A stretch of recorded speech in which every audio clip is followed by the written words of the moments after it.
every morning from 6 a.m. Only on the People's Channel, Britain's news channel. We'll spread the news, you spread the word. Decisions made in Washington aren't just shaping America, they're shaping Britain too. From migration to global security, from crime to health. Whatever happens in the White House today will be felt in your town or city tomorrow. That's why The Late Show is live from Washington, D.C. Cutting through the politics to show you what it all means for Britain. The Late Show live every night at midnight. Only on GB News, Britain's news channel. You want to know what's really going on in the corridors of power? Labour don't know what to do with you half the time, and that makes you quite lethal in the chamber. Get behind the headlines with Chopper's Political Podcast. Join me, Christopher Hope, as I sit down with the great and the good of British politics. We'll see where this ruling takes us. These are the stories shaping our nation. Chopper's Political Podcast, available now on all platforms. Listen in and stay ahead.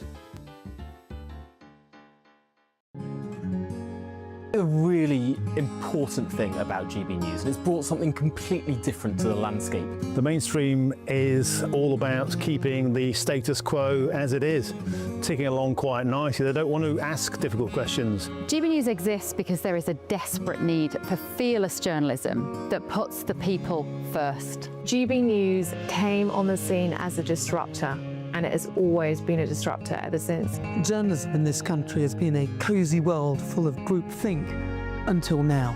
Well, the reality is that most British journalists are afraid. That's not GB News. Journalism is journalism at the end of the day, and we're not here to serve any masters. Our masters are our audience. We're here to talk about things in a way that have never been broadcast on British airways before. Do not miss a moment on GB News. The #1 news channel in the country.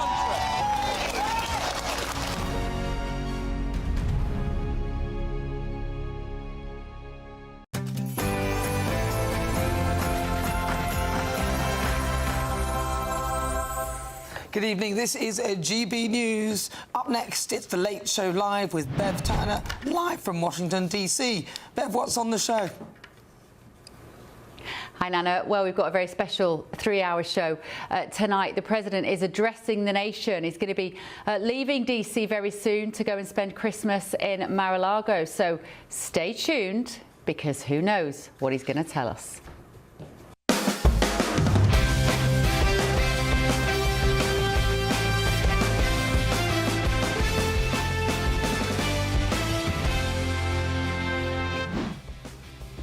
On a special edition of The Late Show Live tonight. My fellow Americans, tonight I want to speak with you. President Trump will address the nation imminently, a rare move that's raising questions about the future of this administration. It's really important that we have freedom of religion in this country as well as freedom of speech. The government says that it's tackling Islamophobia, but could it lead to an unimaginable clampdown on free speech? Do you think October the 7th was justified resistance? And should it really take a terror attack in Australia for police in the UK to crack down on protests? We're live in Washington, D.C., bringing you the stories making the headlines here. I'm going to tell you what Air India managed to lose for 13 years. I'm not joking, it was hidden in plain sight. I'm Bev Turner, and this is The Late Show Live.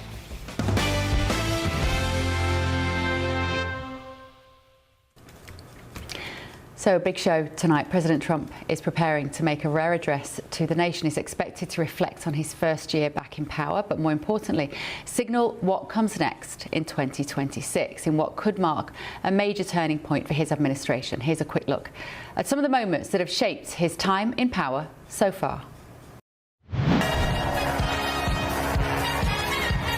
I'm suing the BBC for putting words in my mouth. Literally, they put words in my mouth. The 8 wars that my administration has ended in just 8 months.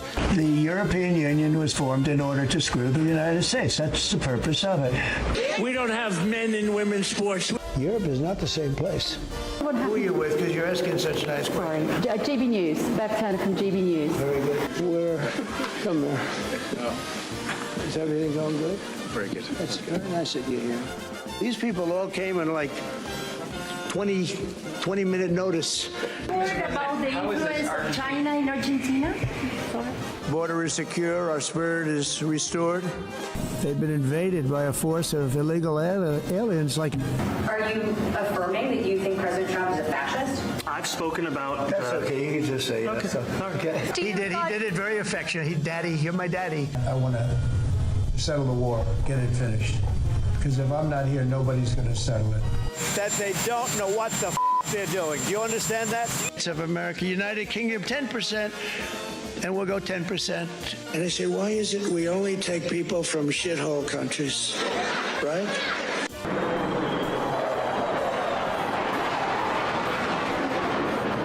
Gobble, I just want to tell you this, very important. You are hereby unconditionally pardoned. We all know the great Prime Minister of the UK, and we just signed a document. This is, sorry about that. A very important document. A little windy out here. Give it that. The strikes were a spectacular military success. He's a terrible mayor. Today you have people being stabbed in the or worse.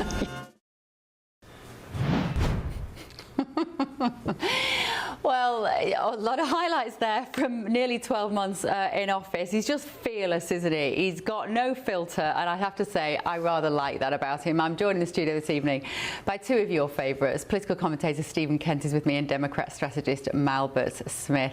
Mally, when you watch that, President Trump, just a few highlights. We could have gone on probably for the whole 3 hours of clips of the things that he said. Does it make you feel proud to be an American? No, not really. I'm excited to hear his speech, to see how he pivots his year of fascism and failure. And the American people do not think this has been a good year. There's been a recent Marist poll. He has reached his record low in approval of 36%. And that is because since he's been elected, inflation is up, unemployment is up, 1.1 million private sector job loss announcements have been made. And all of this has happened while he continues to enrich himself and live his best life, building a ballroom and traveling across the globe. So no, he can try to spin this, but even his own chief of staff thinks his administration is a disaster. Stephen Kent, let me get the alternative viewpoint from you. Master of talking points. As you're dressed as a professor tonight, I want your most intellectual response to Mally's obliteration there, evisceration of the president. Oh my goodness. Well, I would say heavy is the head that wears the crown, and it's easy to run for office and take the presidency from Joe Biden and Kamala Harris, but it is an entire different thing to actually govern and follow what the American people want. And I will tell you about the American people. When they say they want lower prices, they want them now. Not next year, not in 3 years. They want it to happen overnight, and they're going to have to contend with the headwinds that they're facing without trying to ignore them and wave those things away. So Donald Trump has his work cut out for him, and it's going to be even worse for J.D. Vance if he's eyeing the White House. Okay, let's talk now to Newsmax presenter Bianca Della Garza. Bianca, great to see you again. Thank you very much for joining me. Well, heavy is the head that wears the crown, as Stephen said there. It's not an easy job. He's been in office for almost a year. What are the highlights for you?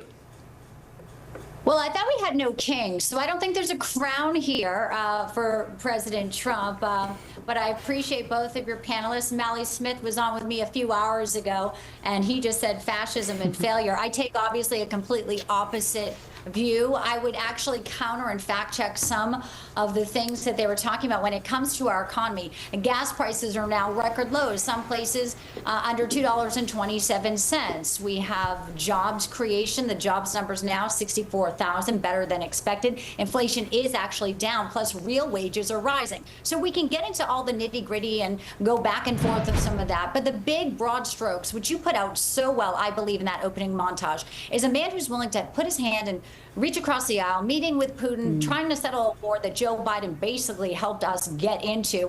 He met with Xi. He's going to be in China, settling these wars, reshaping the Middle East. And yes, here at home, there is a messaging when it comes to the economy. But it's left-leaning pundits who absolutely want to see this president fail and, in fact, are rooting for him to fail that are his biggest obstacle. Tonight, he'll speak directly to the American people and those who know we have safer streets, a closed border, and we are seeing a reshaping now of our manufacturing manufacturing in thanks to the trade and the tariff deals, which, of course, Prime Minister Keir Starmer was one of the first to call President Trump an ink. Yeah. Mali, the border issue there that Bianca's just mentioned, you've got to give him a tick in that box at the very least, unless you like illegal migrants coming over the border in their hundreds of thousands. Well, first off, I have to say this is a wonderful surprise, getting to see Bianca twice in one day. I didn't know that this would be happening.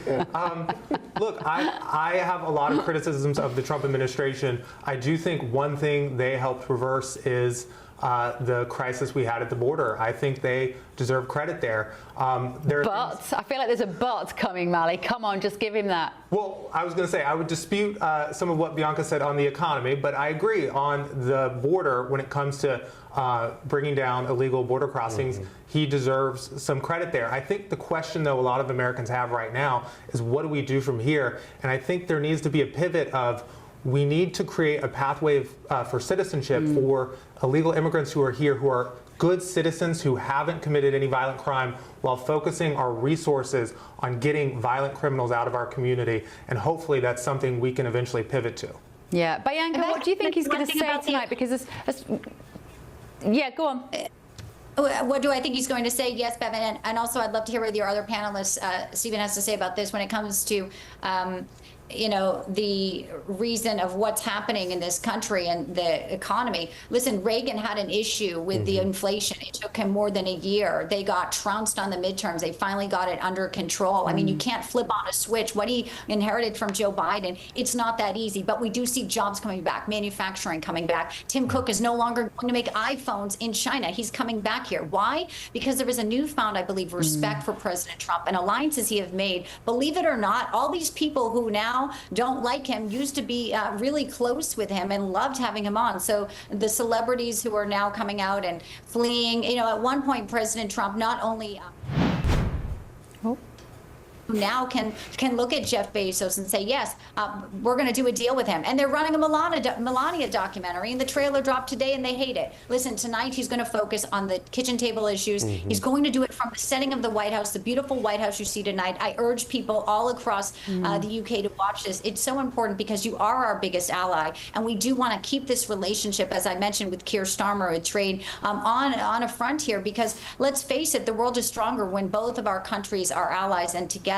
I also do think he will talk about the wars he has solved and the peace he is still seeking when it comes to Vladimir Putin and blocking all the oil from Venezuela coming in and out. That is going to show Putin, too, a big message as well, because we know he is with the Maduro regime and has said he will continue shipping an ingredient that actually Venezuela needs to make their oil thinner. It's called naphtha. You can read all about it. So President Trump, so effective in his diplomacy. You don't have to like the man, but you have to appreciate, dang, in 11 months, what he's been able to do on the world stage versus Joe Biden.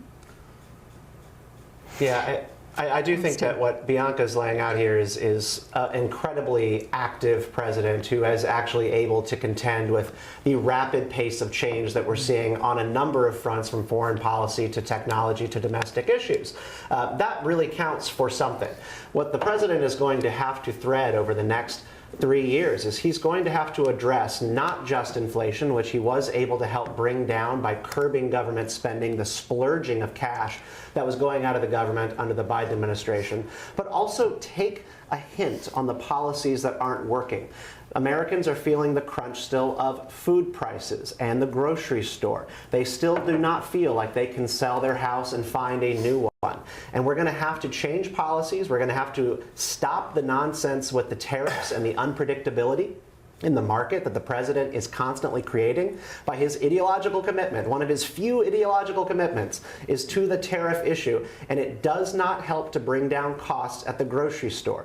We're going to have to embrace the AI revolution. We're going to have to keep building data centers so that we can improve productivity in the workplace. And that does scare a lot of people. Americans are by and large not excited about the rise of artificial intelligence, but I'll tell you what it will do. It's going to actually enhance productivity for a number of companies, and productivity enhancements lead to lower prices. If you're able to get goods from point A to point B faster and on a cheaper basis, that means cheaper prices for you. So this is just one of those things where the president is going to have to do things that people don't always like, but we're not going to see the results for another 3 years. I think as a Brit, one of the areas that we look at, particularly if you kind of sit where I sort of do politically, is the issue of free speech and online censorship.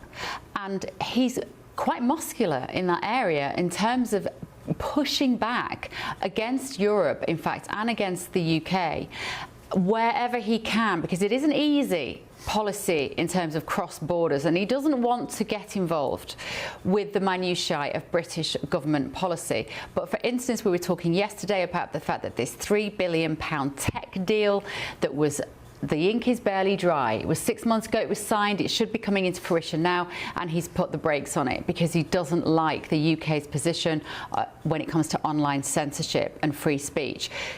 Mali, does that not appeal to you? You have a president who, unlike our Prime Minister, is prepared to take really strong action where necessary because his value system so clearly is built upon the principle that you must be able to speak your mind, even if it upsets people. As Brits, we find that rather, it gives us hope, actually. It allows us to be optimistic that we might one day return to a similar place. Well, yes and no. I agree that the Trump administration should be incredibly critical of the UK's free speech policies.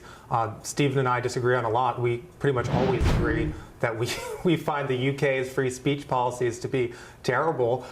So I think there's broad agreement there. But in regards to the Trump administration's actions on free speech, we've seen Brendan Carr punish or try to punish ABC and say that they're going to revoke their license. So he's just to tell people, he's kind of the equivalent of your Ofcom. It's the FCL, is it FCL? What's it called? FCC. FCC. FCC, thank you. So the FCC, so that's equivalent of Ofcom, yeah. So they, threatened to pull Jimmy Kimmel's license, something because they didn't like, things he said. And then we've also seen the Pentagon essentially say that no reporters can report anything they don't pre-approve, something that networks from Newsmax to Fox have said, no, we're not going to participate in this policy because we actually would like to do reporting. So I think it's a bit more of a mixed bag, Bev. Let me ask your take on that, Bianca, particularly the situation with the Pentagon and the journalists there who all effectively refused to sign a contract which would restrict, the White House said would restrict, and the Pentagon said restrict. They had to subscribe to stricter rules of privacy because it was the Pentagon under Pete Hegseth, your Secretary of War, and the journalists have rebelled against this. They all got kicked out. What's your assessment of that situation? As a journalist, it does sound a little worrying.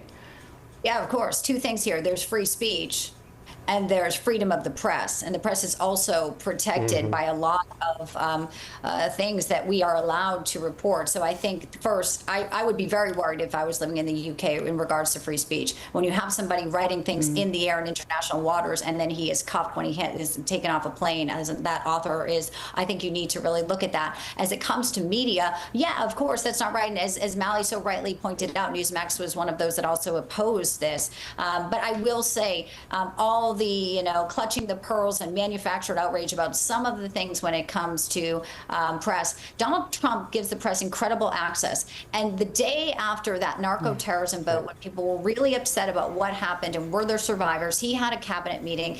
I had it live throughout my entire broadcast. He sat there with Pete Hegseth next to him, Secretary of War, and he said, ask away. So there's no filter. Take the good with the bad. And I do believe that that day, anyone could have asked him anything. Biden was holed up. He had advisors around him. Even some of his advisors now admit, well, I saw him only a few times. He wasn't a president who could take questions on the fly. He obviously was suffering from mental acuity. We understand that now. And it was covered up by many in the media. I think the part of where we're at now is this president is available. He's speaking all the time. We cannot question. You may not like the White House's line of what they're saying, but he is being questioned by some really tough reporters in there, and so is Caroline Levitt every White House briefing. Yeah. Okay, fantastic. Bianca, you're going to join us in the next hour as well, I know. From Newsmax, Bianca Della Garza there. Thank you. See you later. Right, gbnews.com/your say. Let me know your thoughts at home this evening. I'd love to hear from you. We're going to take a very quick break, but still to come on The Late Show Live, we're going to bring you President Trump's imminent address to the nation. This isn't Like one of his after-dinner speeches that have been given this week. We've seen him at black tie events saying thank you. Tonight is being trailed as a special occasion here in Washington, D.C. Don't go anywhere. This is GB News.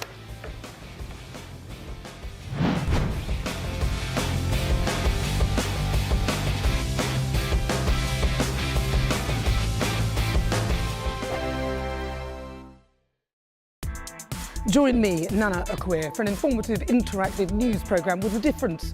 It's fun. No, you didn't say that, Dave. I'm so surprised. I think there's an element of truth to that. Join me from 3 p.m. every weekend, only on GB News, Britain's news channel.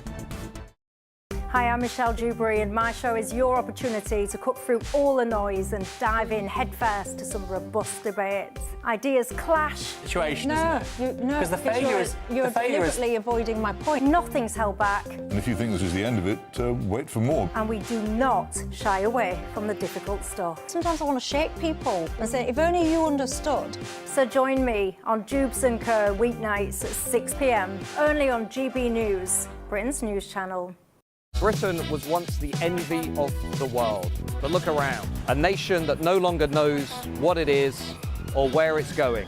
A country that's broken. How do we fix Britain? How do we bring it back? Friday night with Matt Goodwin at 8 p.m, only on GB News. Mornings don't have to be tiresome, especially if you have the right company. Wake up to news as it happens, opinion and debate, and of course, a little bit of entertainment too. Because when the kettle's on, we're on. That's Breakfast on GB News, a show worth waking up for. Every morning from 6 a.m. Only on the People's Channel, Britain's news channel. We'll spread the news, you spread the word. From the school run to the home run, watch a new show for all of Britain. He can say whatever he wants. A straight-talking show where all voices are heard. And, when are we going to stop talking about smashing the gangs and actually do it? With the stories that matter from every part of our country. There's a bit of a crash landing there for your Chancellor. Bold, fearless and standing up for you. That's me, Martin Daubney, 3 p.m. till 6 p.m, weekdays, here only on GB News. The People's Channel, Britain's news channel. In the GB Newsroom, we bring you the news as it happens. With our team of dedicated journalists across the UK, we're ready to keep you up to date with what's happening every half an hour, every single day. Bulletins here on GB News. The People's Channel, Britain's news channel. Westminster's full of talk, but out here, it's the real world. Am I allowed to talk then? No, that's it. This is where it matters, real people and real lives. That's what politics is all about. In fact, has Trump made a good start? No. Straight answers, no spin, and just a couple of pints. How many fingers have I ever got up? About 10. So join me for Lee Anderson's Real World every Friday at 7 p.m, only on GB News. The People's Channel, Britain's news channel. My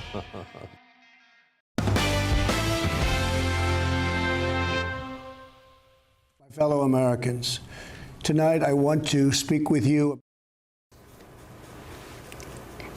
Welcome back to The Late Show Live. Now, this evening, President Trump is going to make a rare address to the nation. That will be coming up this evening.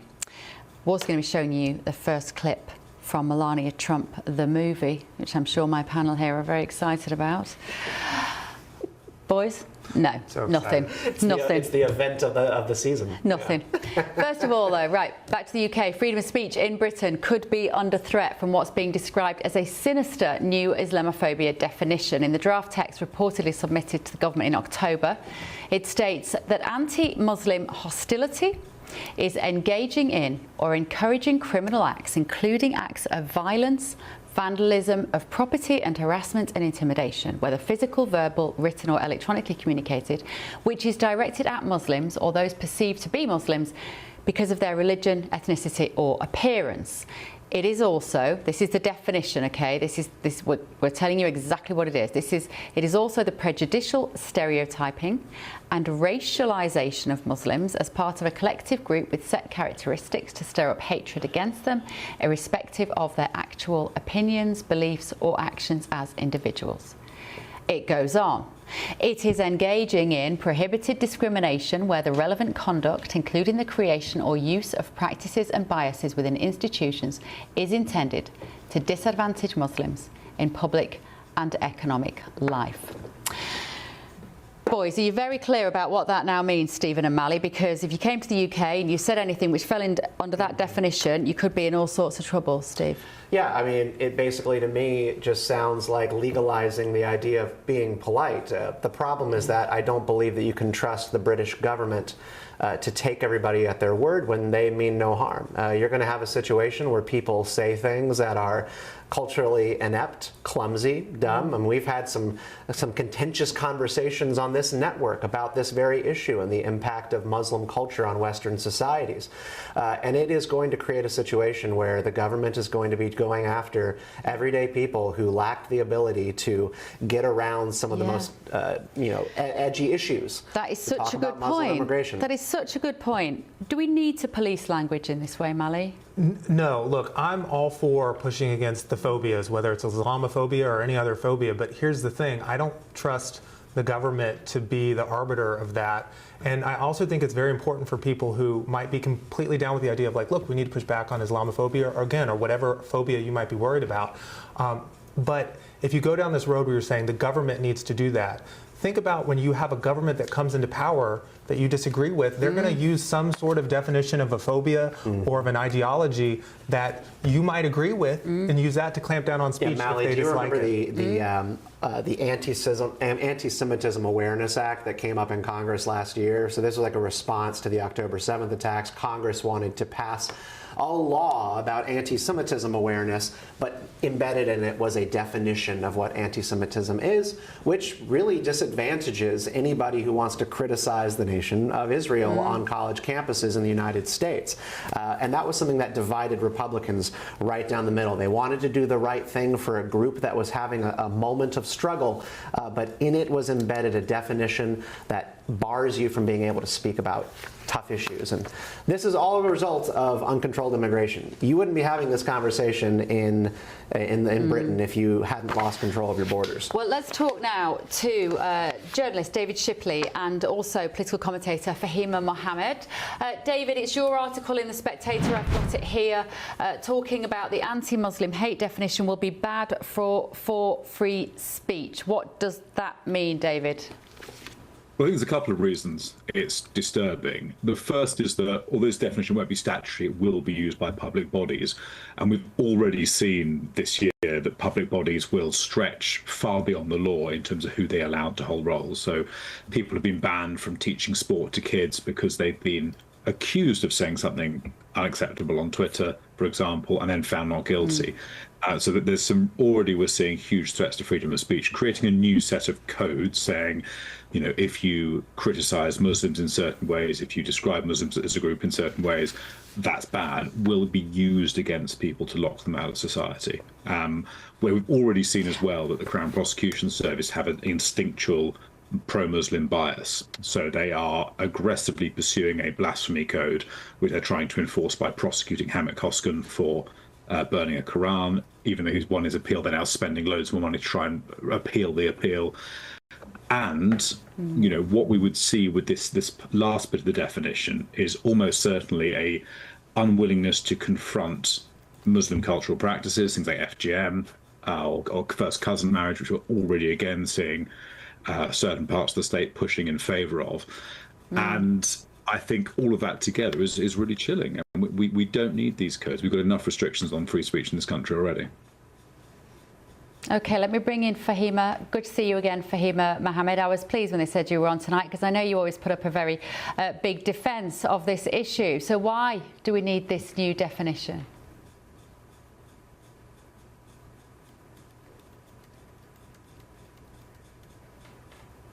Fahima's frozen. Let's see if we can get her back, because let me just carry on with you for a minute, David, while we do bring her back. Is this unique to Islam and Muslims to have a definition which would prescribe words as hate? Do we have the equivalent for Christianity, for instance? Do we have the equivalent for Jewish people in the UK? I'm not sure that we do we? We don't, and we already have offences against stirring up religious and racial hatred, so it's totally unnecessary. It's very much an example of the special pleading which we often see from Muslim communities and Muslim activists. And I think the thing is, we know what harm this can do. The Pakistani rape gangs went unnoticed, unconfronted for a very long time because of a fear of appearing racist, because of a fear of identifying the fact that it was a particular group of Muslim men who were committing these offences. We do not want to put more barriers in the way of public servants confronting what might be going on in our towns and cities. It has done a lot of harm already, and this will only make it worse. Isn't it also about making, delineating division? I despise this trend towards you are that lot, you are that lot, and if we define who you are, we are going to create more and more division. Let's focus on what we have in common. To quote, you know, the late Joe Cox, shouldn't we be focusing, Fahima, I think you're back with us, on what we all have in common as opposed to what we have that divides us? Well, I think this is where multiculturalism has gone very wrong. Oh, hang on. Just 1 second, David, because I think we've actually got Fahima now. Let's hear from you. Go on, Fahima. Sorry, we dropped out there. That's fine. Well, let me start with principle, not ideology. Anti-Muslim hatred is real and it's rising, and Muslims deserve the same safety and dignity as everybody else. Where the debate goes wrong is the false choice that either you protect Muslims or you protect free speech. A mature democracy does both. The key distinction is simple. People are protected, beliefs are debated. We can and must protect Muslims from harassment, intimidation, discrimination, and incitement, while keeping full freedom to criticize Islam as a religion, to argue about theology, culture, extremism, and to have honest conversations inside Muslim communities too. And that's why wording matters. A definition should be narrow, workable, and behavioral based, where an explicit free speech safeguard, you know, so it can target abuse, not offense, discrimination, not debate. And I think right now, even Muslims are actually divided on this because they're not really consulted on it. And if we get this right, it won't chill speech. It will stop dehumanization, improve reporting, and make enforcement clearer, because clarity doesn't weaken minority protection, it strengthens it. And what was said right now, I don't see it being actually there, taken away from free speech. It's just protecting people from the obvious, whichever group you come from.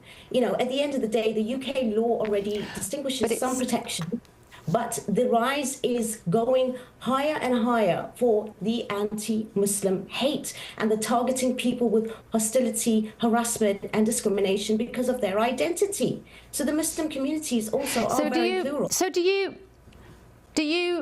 see this definition and your instinct is brilliant? Now I have a stick with which to beat people if they are unkind to me or my friends, because it sounds, if you forgive me, but you sound a little triumphant about this. And yet if there was a definition that applied to me to stop people being mean to me for whatever reason that was, of a woman or whatever, a woman of a certain age even, I would push back and I would reject that definition, because all it looks like is that I need protecting and I need to be the victim if somebody uses mean words against me. I just said it's not about mean words. It's not about debate. Muslims themselves criticize each other. We're not one framework. We're not pluralistic, even in our beliefs, in our ideology. That's the whole idea. It's not about hurting words here. It's about criminal acts and incitement. And even with some of the, Quran burning. But if it was about criminal acts, you wouldn't need this code. We already have laws. Right? We already have But it's criminal not offences. enforcing. It's not being enforced. But you've just been saying that you want Muslims don't want to be treated differently to anyone else. That's evidently not the case, because you are advocating for a specific code for Muslims, which We're no not other group. advocating. I just said Sorry to interrupt you, but stay with me for a minute. We've got to take disingenuous. some breaking news. Stay with me. We're probably fairly appropriately. Stay with me, but we've got to cross live to Australia, where the Prime Minister, Anthony Albanese, is giving an update following the Bondi terror attack, which killed 15 people. Thank you for joining us. I'm joined and I'll make some comments and then be followed by the Special Envoy on Anti-Semitism, Gillian Siegel, Commissioner Christy Barrett, Minister Tony Burke, and then Minister Jason Clare, and then we'll be happy to take questions. There is no place in Australia for anti-Semitism. It is an evil that tears at the fabric of our country. It puts the peaceful, free and equal society that we cherish at risk. Sadly, since the terrible events of October 2023, we have witnessed an increase in anti-Semitism, which is, of course, an ancient hatred. We have seen a series of appalling attacks targeting Australia's Jewish community. That culminated on Sunday in one of the worst acts of mass murder that this country has ever seen. The terrorist atrocity that killed 15 innocent people, including 10-year-old Matilda, who will be buried later today, was an attack on our Jewish community, but it was also an attack on the Australian way of life. Australians are shocked and angry. I am angry. It is clear we need to do more to combat this evil scourge, much more. As Special Envoy to combat anti-Semitism, Gillian Siegel has delivered a report that sets out further steps we can take. The Australian Government adopts and fully supports the plan to combat anti-Semitism. We have already legislated for hate speech, hate crimes, hate symbols, outlawing doxing. We've already undertaken education action, including appointing the first ever student ombudsman and the development of the Envoy's report card on universities. We'll continue to work through the implementation of the 13 recommendations in consultation with the Jewish community and the Envoy, and of course the first recommendation was the adoption of the IRA definition of anti-Semitism that the government adopted. Today I'm announcing a significant number of additional actions to build on the plan. Firstly, the Attorney-General and Minister for Home Affairs will develop a package of legislative reforms to crack down on those who spread hate, division and radicalisation. The National Security Committee has agreed that changes will include the following 5 points. Agreed changes will include: 1. Aggravated hate speech offence for preachers and leaders who promote violence. Secondly, increased penalties for hate speech promoting violence. Thirdly, making hate an aggravating factor in sentencing crimes for online threats and harassment. Fourthly, developing a regime for listing organisations whose leaders engage in hate speech promoting violence or racial hatred. And fifthly, developing a narrow federal offence for serious vilification based on race and/or advocating racial supremacy. The Minister for Home Affairs will also have new powers to cancel or reject visas for those who spread hate and division in this country or would do so if they were allowed to come here. David Gonski has agreed to lead a 12-month task force, which will include the Envoy, to ensure the Australian education system prevents, tackles and properly responds to anti-Semitism. The East Safety Commissioner, the Special Envoy and the Department of Communications will work together to provide online safety advice to address anti-Semitism. This builds on the extension in my EFO as well, all of these measures, of funding to provide overall security support to the Jewish community, including at places of worship. I can also announce today the disaster recovery funding arrangements will be triggered in response to the attack. So the Commonwealth and New South Wales will share the financial burden of the recovery. This is the first time that the DRFA has been used for a terrorist attack. This will provide support to victims, their families and small business impacted in the wake of the Bondi Beach terror attack. Over the coming days, I'll have more to say about the government's response to Sunday's atrocity, including on gun control, and I note that New South Wales is moving on that next week. Every Jewish Australian has the right to be proud of who they are and what they believe. And every Jewish Australian has the right to feel safe, valued and respected for the contribution that they make to our great nation. The terrorists, inspired by ISIS at Bondi Beach, sought to turn Australians against each other. Australians have responded to that act of hatred with love and sympathy for those in mourning. Australians responded to that act of cowardice and violence with bravery and with kindness. And we saw it coming together last night at St Mary's Cathedral of interfaith communities. That was really uplifting. It is now up to all of us to honour the courage of those Australians, the heroes of Bondi, in the most meaningful way possible by eliminating the evil of anti-Semitism from our society. I'll ask the Envoy to make some comments and then Commissioner Barrett. Thank you, Prime Minister. Obviously, we gather to consider my report and the implementation of it, adoption and implementation of it. Well, that was the Prime Minister of Australia there, Anthony Albanese. Let's just reflect a little bit on the key points there. From what I could hear, there was a huge amount of clamping down on free speech. He talks about the Interior Ministry to be given new powers to cancel visas of those who spread hate. The government will legislate for increased penalties for hate speech. The government is going to develop reforms to crack down on hate and radicalisation, and the terrorists were inspired by ISIS. Let me just get the reaction of my panel here to that. Does that make any sense to you? There was a lot there. There was one thing that I thought sounded constructive, which was reevaluating the state of visas for individuals who are determined to be engaged in radical activity and communications, particularly with Islamist groups, and saying, well, you know, your visa is contingent on not being involved in this stuff. Now, these two shooters, you know, the father immigrated to Australia in 1998. The son is native born. They were radicalized online and traveled out of the country to sort of complete their radicalism journey. So at the end of the day, I can't even say, you know, it was an immigration thing. It's not like they imported radical Muslims from Syria or something. They were homegrown. So we are going to end up talking about free speech and online radicalization pipelines. I also didn't hear anything about guns in that speech. They'll probably save that for another part of the address. You know, but these two guys used bolt-action rifles. You know, they were high-powered, single-shot bolt-action rifles, probably about the most low-impact approach you could have to a mass shooting.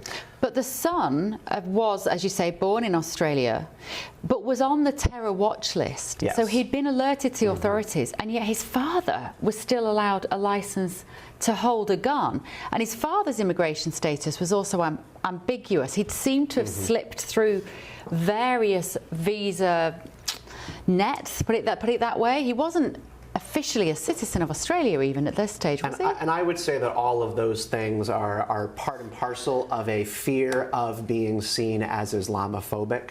A lot of the implementation and follow-through of when people end up on these terror watch lists, there is a fear of coming across as an Islamophobic government if you actually take action on those things.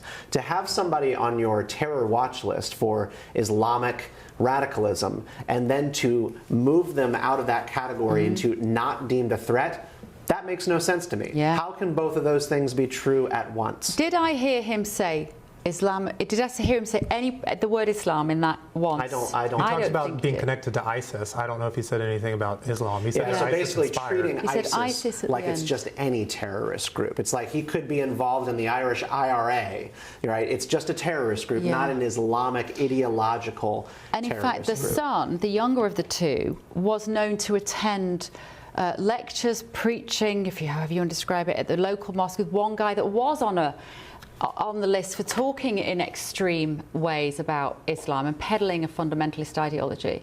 But I think what I find really chilling when I hear a Prime Minister come out after an event like that and talk about new powers for hate speech.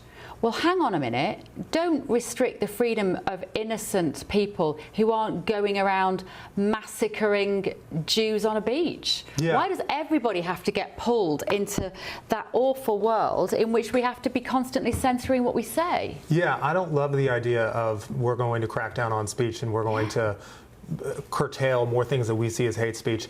And fighting anti-Semitism and radicalization just in general is incredibly difficult because it is so easy to go online and just get into rabbit holes of extremist ideology and thought. We've seen anti-Semitic attacks spike in Australia and spike across the world following October 7th, because people cannot apparently distinguish the actions of Israel and the actions of the broader Jewish people, which is insane. I did hear one thing I liked from the speech, which it sounded like they're going to have increased security at Jewish places of worship and other areas. We saw D.C. did that after. We saw them do that in D.C. after the shooting at the Israeli embassy. So I think that's great to definitely beef up security and soft targets. Let's bring in our next guest. Coincidentally, he was already lined up to talk about a different topic, but he's also the perfect person to talk to about this, the Director of Public Affairs at the Jewish Leadership Council, Russell Langer. Good evening to you, Russell. Thanks for joining the Late Show Live. We just heard from the Prime Minister of Australia following the Bondi terror attack. He's now pledging, just in case you weren't across everything he was talking about, new powers to cancel visas of people who spread hate, government legislating for increased penalties for hate speech, the government to develop reforms to crack down on hate and radicalisation. And he did concede, possibly reluctantly, that the terrorists were inspired by ISIS. Does that sound, as a Jewish person, the solution that you were hoping for? Well, I did catch a little bit of the press conference, and I caught the end of your conversation just there. And I picked up on the same thing as you, that there was one big thing missing from the speech, and that was the inability to sort of address the ideology behind the attack. He mentioned inspired by ISIS, but that sort of gives the impression that it was inspired by some outside force, and it's not anything to do with in Australia or in any other Western country. Yeah. And that was a big missing piece. You know, we can talk about the different announcements that he made, but ultimately, if you can't even name the ideology that is behind the attack, then you're starting in the complete wrong place.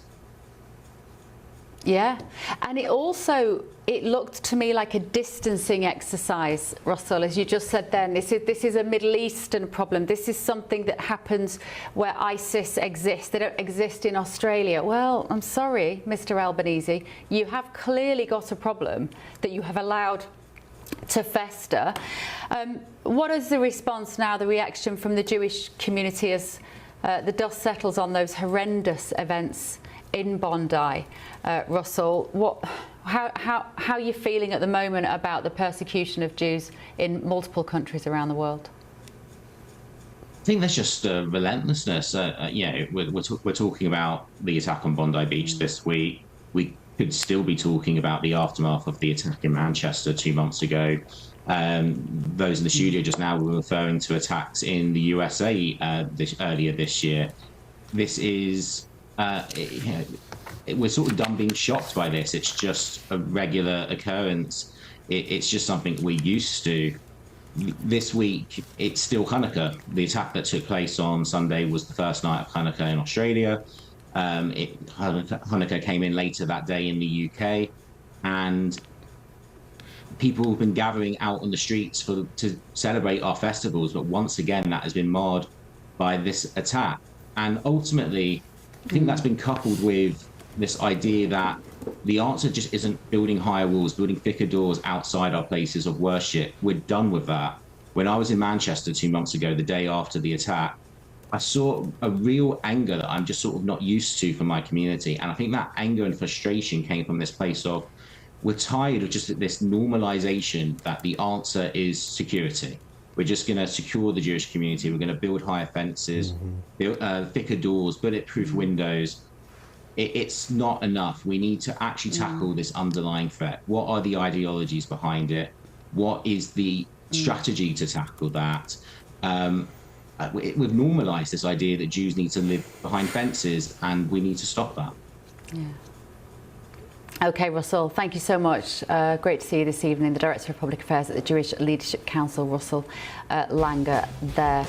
I'm looking at what you've been saying here. A lot of people take issue with your idea of Islamophobia. We'll talk about that in a minute, because people are saying it actually might be quite rational to be frightened, with phobia meaning frightened. It might be quite rational to be frightened of some elements of Islam. But still to come this evening, a rare address from President Trump is just moments away. We're going to be bringing you that very shortly, but also on the show tonight.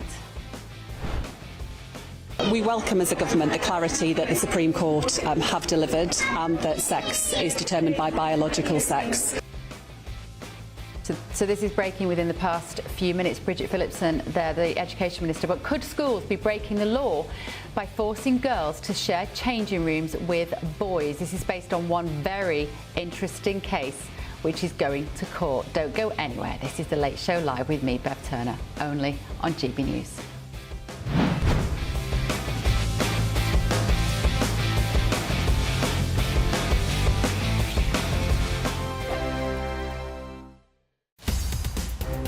In the GB Newsroom, we bring you the news as it happens. With our team of dedicated journalists across the UK, We're ready to keep you up to date with what's happening every half an hour, every single day. Bulletins here on GB News, the People's Channel, Britain's news channel. Mornings don't have to be tiresome, especially if you have the right company. Wake up to news as it happens, opinion and debate, and of course, a little bit of entertainment too. Because when the kettle's on, we're on. That's Breakfast on GB News, a show worth waking up for. Every morning from 6 a.m. Only on the People's Channel, Britain's news channel. We'll spread the news, you spread the word. Westminster's full of talk, but out here, it's the real world. Am I allowed to talk now? No, that's it. This is where it matters, real people and real lives. That's what politics is all about. In fact, has Trump made a good start? No. Straight answers, no spin, and just a couple of pints. How many fingers have I got up? About 10. So join me for Lee Anderson's Real World every Friday at 7 p.m, only on GB News. The People's Channel, Britain's news channel. At GB News, we love to hear from you, our loyal community. So drop us a line at gbnews.com/yoursay. There you can talk to each other and also to the presenters live on air. gbnews.com/yoursay, because GB News is your channel, Britain's news channel. Join me, Nana Akweer, for an informative, interactive news programme with a difference. It's fun. No, he didn't say that, Dave. I'm so surprised. I think there's an element of truth to that. Join me from 3 p.m. every weekend, only on GB News, Britain's news channel.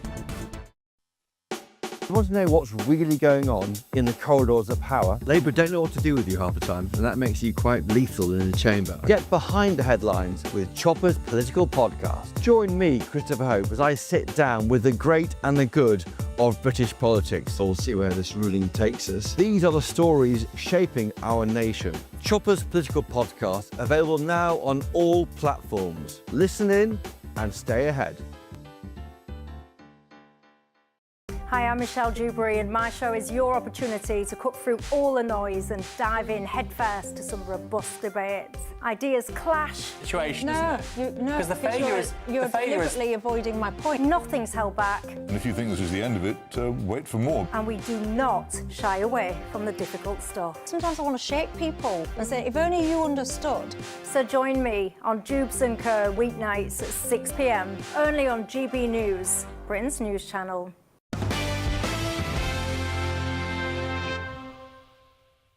Welcome back to The Late Show Live. I am Bev Turner, and my panel is here with me this evening, Mally Smith and Stephen Kent. We've got a very special show, of course, because President Trump is making an address to the nation. It will probably be his last one before Christmas this evening. Does that make sense? Before Christmas? Yeah, he's going to make the address this evening before Christmas. He's got 1 week to tell Americans that they can't have 30 or 40 dolls for their children. So hopefully he won't say that tonight. Well, who knows what he's going to say. We want to hear from you at home. And I'm also delighted to say we're joined by Steve N. Allen in London this evening. Steve, are you looking forward to the President's address to the nation? Have you got your word bingo ready? I am guessing I'm going to hear we are the hottest country in the world. Yeah, a couple of times. Losers. If we don't hear like a dog, I'm going to be very disappointed. You need to get a like a dog in there.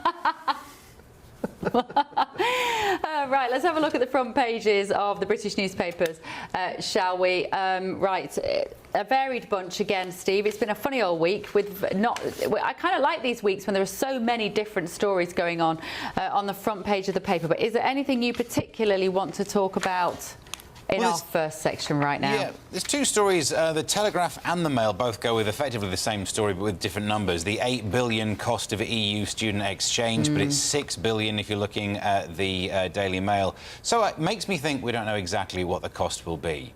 But the newspapers are going with it like this is slowly creeping back towards the EU, which I'm not sure that it is. This is separate to the EU. It never should have stopped. It's bad negotiation in the first place. Students, like, that was never the thing that upset people, was it? There was never any conversation of people saying, I'll tell you why I want out. I want people to not study sculpture at St Martin's College, right? Just to quote some pulp. So that's never the big issue, is it? But I think they're right to be concerned. The government set themselves up before they were government by making all the noises back in the day about wanting another referendum. So it's thoroughly understandable that people get a little bit nervous and sheepish when these movements happen. But it never should have ended. We should have kept the Erasmus scheme all along. Yeah. So just for my American colleagues here who may not know, are you familiar with the Erasmus scheme, boys? I am. Oh, you are? How are you? Oh, hang on, Mally, you went to university in Cambridge, didn't you? I did. Not under this scheme, but I've heard of it and know of it, yes. Yeah. And so this is what ties into the, as Stephen said, taps into the anxieties of the Brexiteers, is the fact that we are going back via stealth, these small steps, Stephen, undermining democracy, going to renew our ties with the EU again. But actually, we discussed this last night. I have no problem with this scheme. Stephen, would you?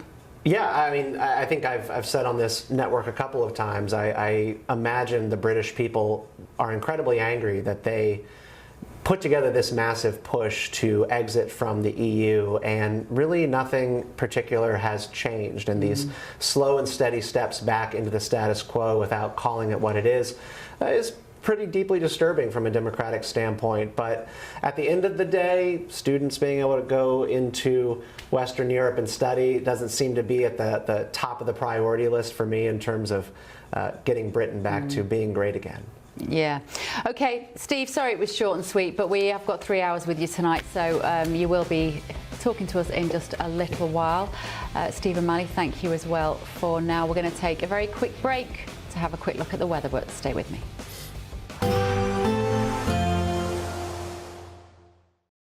Today, clouds overhead, total zen within. Boxed Solar sponsors the weather on GB News. Hello, very good morning to you. I'm here with your GB News weather update from the Met Office. Now, things are going to turn pretty wet and pretty windy for many of us as we go through today. It's all because we have some very wet weather across parts of the southwest at the moment, and that's feeding its way northeastwards. The heaviest rain's going to be across southern, southwestern parts, 40, 50, perhaps even up to 60 millimetres in some places. And we have some strong gusts of wind to watch out for, 50 to 60 miles per hour, perhaps 70 miles per hour in some exposed spots towards the southwest. That wet and blustery weather will feed its way further northwards, and whilst temperatures are going to be a little bit above average for the time of year, it's going to feel pretty unpleasant with all that unsettled weather around. Now, as we head into this evening, staying pretty wet across many parts of Scotland. The rain won't have actually reached the far northeast of Scotland and Orkney and Shetland, so drier here. Otherwise, yes, a wet and blustery end to the day, some spray on the roads to watch out for. The rain having cleared mostly away from Northern Ireland, a few outbreaks of rain lingering for a little while yet. Similar down the western side of England and Wales, some hefty showery bursts of rain here. Cloudier towards the east with the more persistent rain clearing through. Then as we go overnight, something a little bit clearer, drier developing from the west. So a quieter spell for a time with some clear skies for many places, albeit a fair few showers continuing across parts of the northwest in particular. With some clear skies, especially in the east, it could turn a little chilly, mid-single figures, perhaps even low single figures in some prone rural spots. Then through Friday, well, a drier day for sure for most places, especially across central and eastern England. A good deal of fine sunny weather here. More showers towards the north and west of the UK, but the rain won't be as heavy and the winds won't be as strong as what we're seeing through today. There's more wet weather to come as we go into the weekend, but things are set to turn drier as we go through into Christmas week, and with that, temperatures dropping as well. Bye-bye. Today, clouds overhead, total zen within. Boxed Solar sponsors the weather on GB News. Mornings don't have to be tiresome, especially if you have the right company. Wake up to news as it happens, opinion and debate, and of course, a little bit of entertainment too. Because when the kettle's on, we're on. That's Breakfast on GB News, a show worth waking up for. Every morning from 6 a.m. Only on the People's Channel, Britain's news channel. We'll spread the news, you spread the word. Hi, I'm Michelle Dewberry, and my show is your opportunity to cut through all the noise and dive in headfirst to some robust debates. Ideas clash. Situation, isn't it? No, Because the failure is you're deliberately avoiding my point. Nothing's held back, And if you think this is the end of it, wait for more. and we do not shy away from the difficult stuff. Sometimes I want to shake people and say, if only you understood. So join me on Jubes and Co weeknights at 6 p.m. only on GB News, Britain's news channel. Join me, Nana Akweer, for an informative, interactive news programme with a difference. It's fun. No, you didn't say that, Dave. I'm so surprised. I think there's an element of truth to that. Join me from 3 p.m. every weekend, only on GB News, Britain's news channel. At GB News, we love to hear from you, our loyal community. So drop us a line at gbnews.com/yoursay. There, you can talk to each other and also to the presenters live on air. gbnews.com/yoursay, because GB News is your channel, Britain's news channel. Westminster, the ultimate clique. And you're fighting like rats in a sack. But here on the Camilla Tominey Show, we ask the questions the establishment media is too scared to ask. OK, let me ask you a straight question, because I know you're a straight-talking politician. Whether it's net zero, illegal immigration or law and order, nothing is off limits. You had the power then.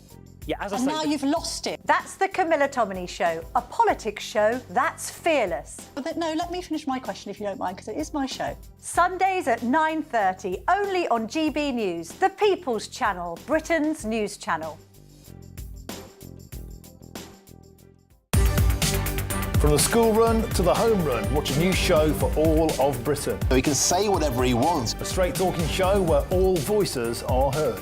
And, when are we going to stop talking about smashing the gangs and actually do it? With the stories that matter from every part of our country. There's a bit of a crash landing there for your Chancellor. Bold, fearless and standing up for you. That's me, Martin Daubney, 3 p.m. till 6 p.m, weekdays, here only on GB News. The People's Channel, Britain's news channel. I'm Tom Harwood. This is GB News, Britain's news channel.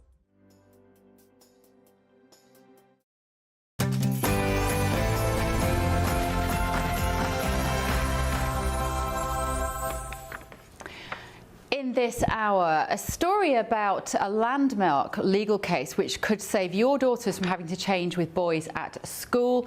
Schools are also going to be teaching boys not to hate girls. We're going to be discussing that, and the President is going to be addressing the world.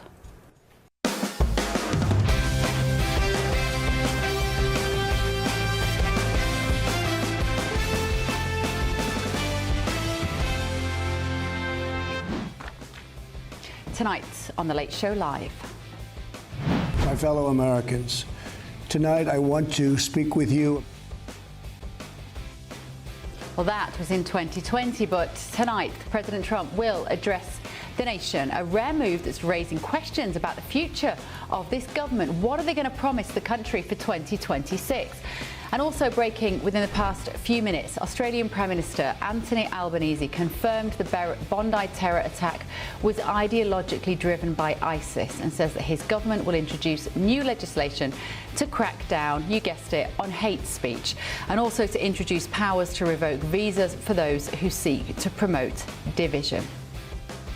We welcome as a government the clarity that the Supreme Court have delivered, and that sex is determined by biological sex. Well, that was Bridget Phillipson. She said that then, but could schools be still breaking the law by forcing girls to share changing rooms with boys who identify as girls? Also, Mr. Speaker, we are getting closer relationships with the EU on a number of fronts. is the government ditching America and re-implementing Brexit in all but name? We're live in Washington, D.C., bringing you the stories that are making the headlines here, including this. I was raided by the FBI, 50 armed agents. My partner was raided by the FBI and the Portuguese judicial police in Portugal. GB News spoke exclusively to the crypto boss facing 5 years in prison. But the president might be about to step in and save him. I'm also going to tell you what Air India managed to lose for 13 years. It's one of my favourite stories of the day, this. You do not want to miss it. It was hidden in plain sight. I'm Bev Turner. This is The Late Show Live. Welcome to the second hour. We've got all the stories you're going to be talking about later today, more debates and 0 ad breaks, so don't go anywhere.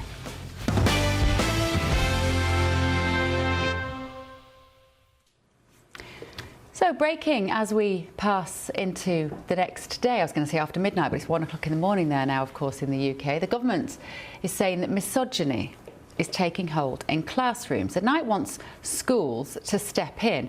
All secondary schools in England are being asked to teach lessons on healthy relationships, which they've been doing for a while anyway, as part of a plan to halve violence against women and girls. Keir Starmer said that toxic ideas are going unchallenged. Let me turn to my panel first of all on this, Mally Smith and Stephen Kent. Stephen, we've been slightly sniggering about this story off air, because isn't it extraordinary that teachers think they have to A and can B teach boys you must like girls, don't be mean to girls? What is going on? Yeah, I mean, once you've reached the point where you are tasking public school teachers with implementing a curriculum about male-female relations and how to treat one another, you've sort of lost the ball game already. Yeah. Now, I would argue that the wheels have come off largely in male and female relationships, but you don't learn from your school marm teacher how to treat women. You learn that from your father. Yeah. And for better or for worse, that's where that begins. Now, I really do take issue with it, both in the United States and in the UK, 75 to 80% of school teachers being female. We've sort of had a male flight from the classroom over the past couple of decades that is incredibly damaging to young boys, because that is where they are going to actually learn how to be men. Being a good man is what we need more than how to be gentle and feminine in your relationship to women. And I have no hope that this is going to have any positive effect on British young people as long as they are still hopped up on and watching porn, where they are developing violent tendencies in terms of their sexuality and having a completely warped understanding of what it is that women want and how they want to be treated. Absolutely, I couldn't agree more. This is the front page of the Times, actually, for tomorrow's paper. Anti-misogyny courses aim to stop 11-year-olds becoming killers. If an 11-year-old grows up to want to kill women, there is absolutely nothing you can do in a half an hour PHSE lesson or whatever it's going to be called. That is an issue of poverty. It's an issue of, let's say, no role models in your life. It's an issue of watching so much violence online. It's an issue of not having other things to do, sport, music, drama, whatever it is. Get these kids busy, rather than, for me, rather than having an hour lesson where a teacher sits those boys down and tells them be nice to girls. Get those boys out running around a field, being masculine, doing something which channels their testosterone. This is all nonsense, isn't it, Mally? Well, I think there's some low-hanging fruit that there are things that could be implemented in school that could help women and girls, because there are some damaging facts here, which is 1 in 6 girls, according to the UK Rape and Crisis Center, experience sexual assault. Yeah. And I do think we have some agreement here that porn is a big problem, because we just know from studies that most of the porn people watch includes incredibly violent imagery directed towards women. So I don't know if it's necessarily reframing masculinity, but I do think there are things that, let's say a school teacher is doing the usual sex ed course when kids are starting to hit puberty, of saying, look, these are things that are not acceptable in relationship. It is never okay for a guy to hit you. Yeah. I think that is something perfectly fine for a teacher to say. You know, so what I you do also think there have are to things say, like that there can be common ground on. But you also have to say to the girls, it's not okay for you to hit boys. And when you look at a high school and you look at teenage girls who are these young women, you know, fertile sexually interested young women of 14, 15, 16, and you look at the boys who look 8, 9, 10, there's already a discrepancy there. You've got boys they feel like children. They're looking at these girls who can sometimes be, you know, very mature physically and mentally mature.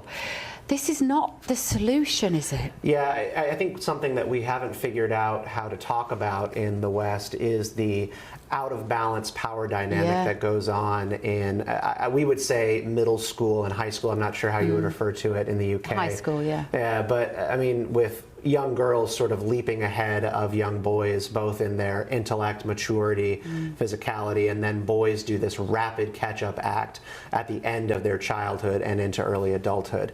Yes, they can always be physically imposing and powerful. Yes, they are turned inward on pornography and sort of a warped understanding of women, but I mean, women have a leg up on them in a lot of ways, and there's no real rhetoric or program for talking about that and helping boys get their masculine energy out in a positive way. I mean, it starts with raising young boys to believe that it is good to hold open a door for a young woman, and then asking the question, why?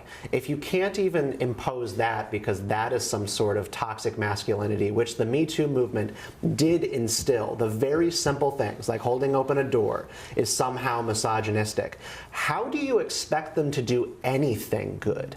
We haven't asked them to do anything, the most basic stuff that you would call chivalry. And when you actually give young men an idea that I want to be like a knight, I want to be chivalrous, they will do the other stuff better. But we don't even allow the basics. I know. I'm just looking at the definition of it here. This idea is, so Jess Phillips is a safeguarding minister who's come under a lot of criticism for not doing enough for the Pakistani rape gangs, incidentally.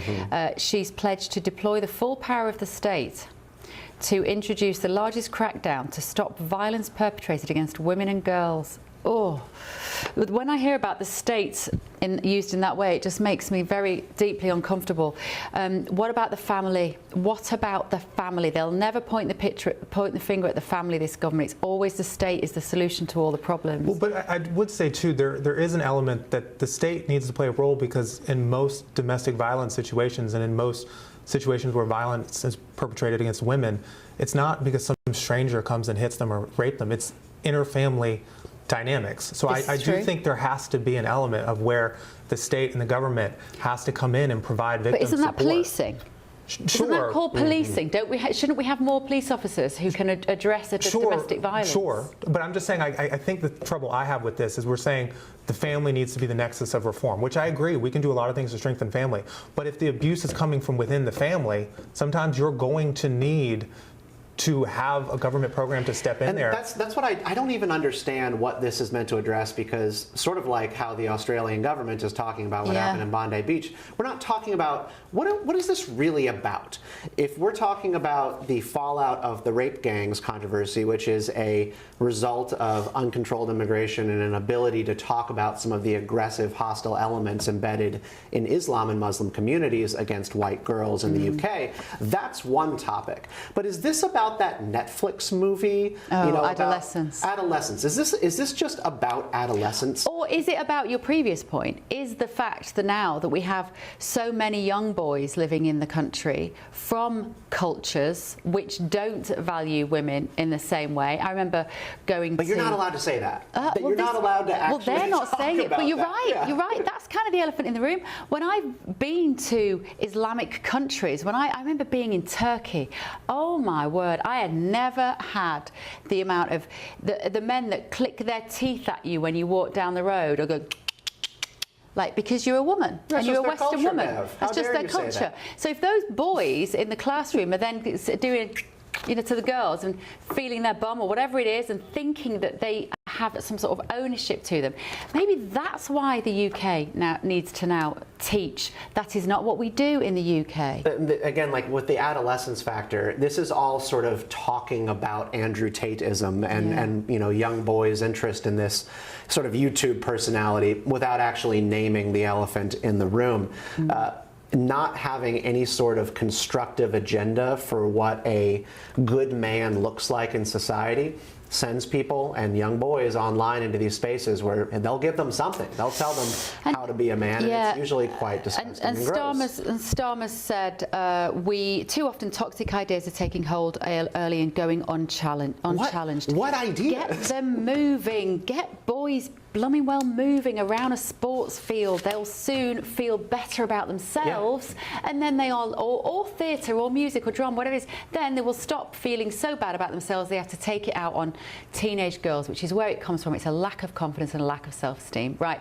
A man who doesn't lack self-esteem, President Trump, is preparing to make a rare address to the nation this evening here in Washington, D.C. He's expected to reflect on his first year back in power, but more importantly, signal what comes next in 2026. We could see some major changes for his government. And if you're just joining us, here's a recap of some of the moments that have shaped his nearly 12 months in power so far.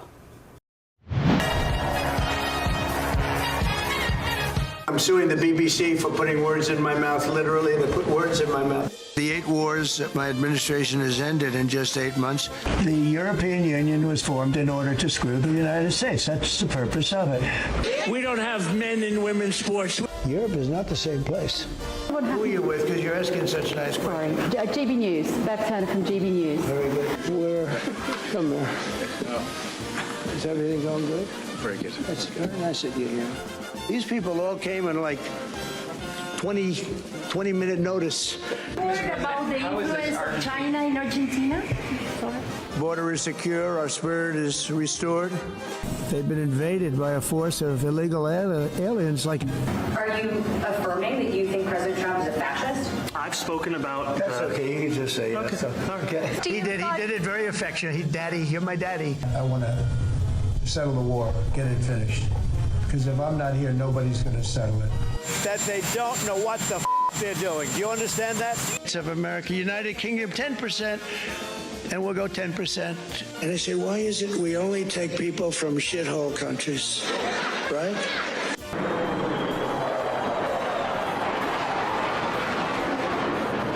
Gobble, I just want to tell you this very important. You are hereby unconditionally pardoned.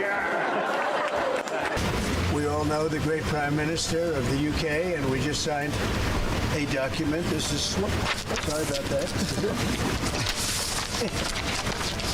A very important document. A little windy out here. Give me that. These strikes were a spectacular military success. He's a terrible mayor.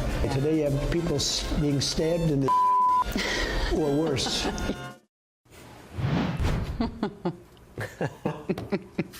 So those are a few highlights of President Trump being in office in 2025.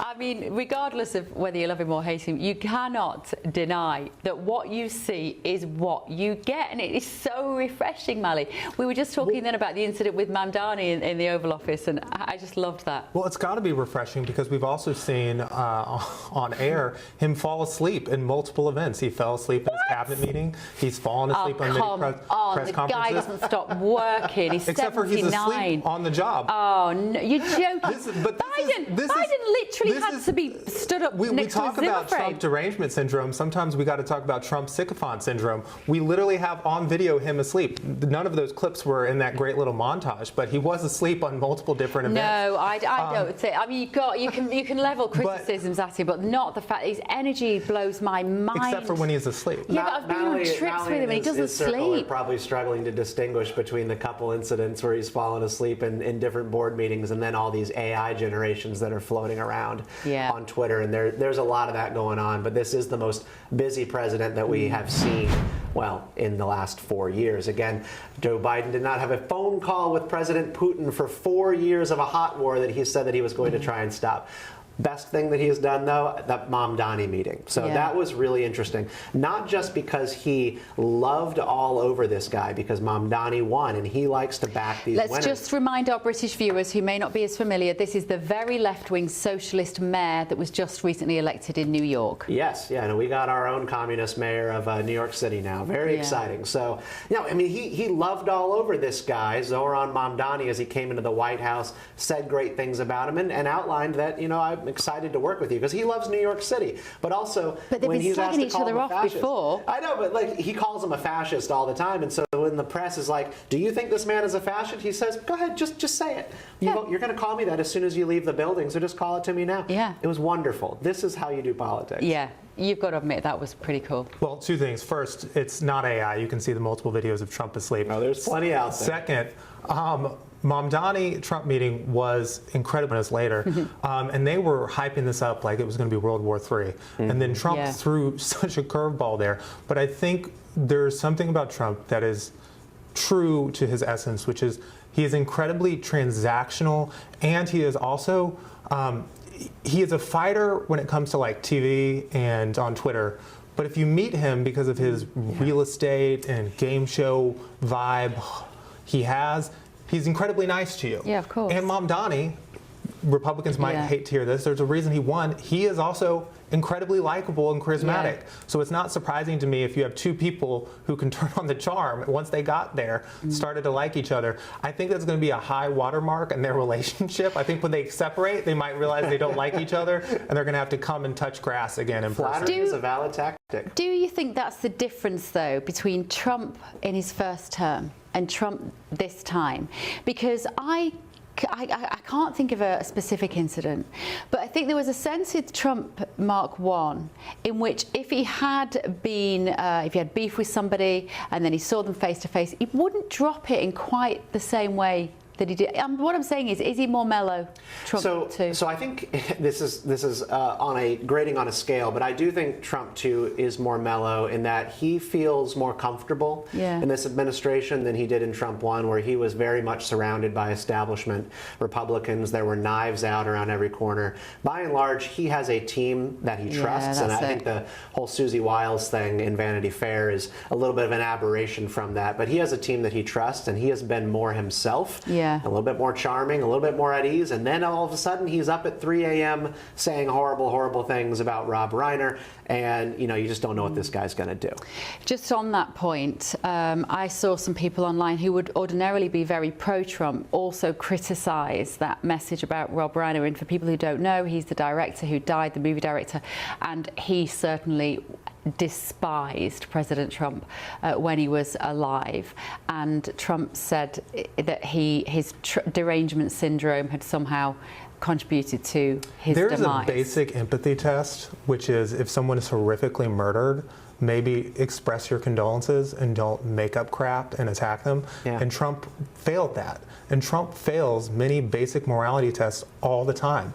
And you see conservative influencers, the Benny Johnsons, the Matt Walshes, all these people who create this intellectual foundation for Trump, go like on a warpath trying to find random blue-haired liberals online who tweeted terrible things about Charlie Kirk, but then defend Trump's tweet about Rob Reiner. It shows you that they will defend anything this man does. I guess the difference being that the crazy blue-haired, pink-haired people with nose rings who came out and really did celebrate the death of Charlie Kirk were many people came out and celebrated the death of Charlie Kirk in the way that I just found a disgusting reflection on the younger generation. It is disgusting, but I think there's also a difference between random blue-haired liberals on Twitter and TikTok who have no following and no power and the President of the United States.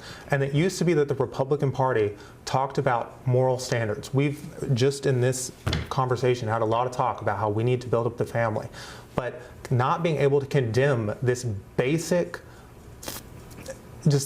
flaw of character, this tweet, is incredibly disheartening. There was another famous incident this year of somebody that died.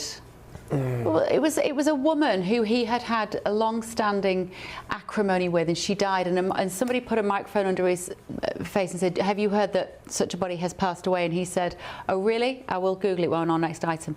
And he said, "I'm sorry to hear that. I didn't get along with her, but she was a formidable adversary, and I am sorry to hear that."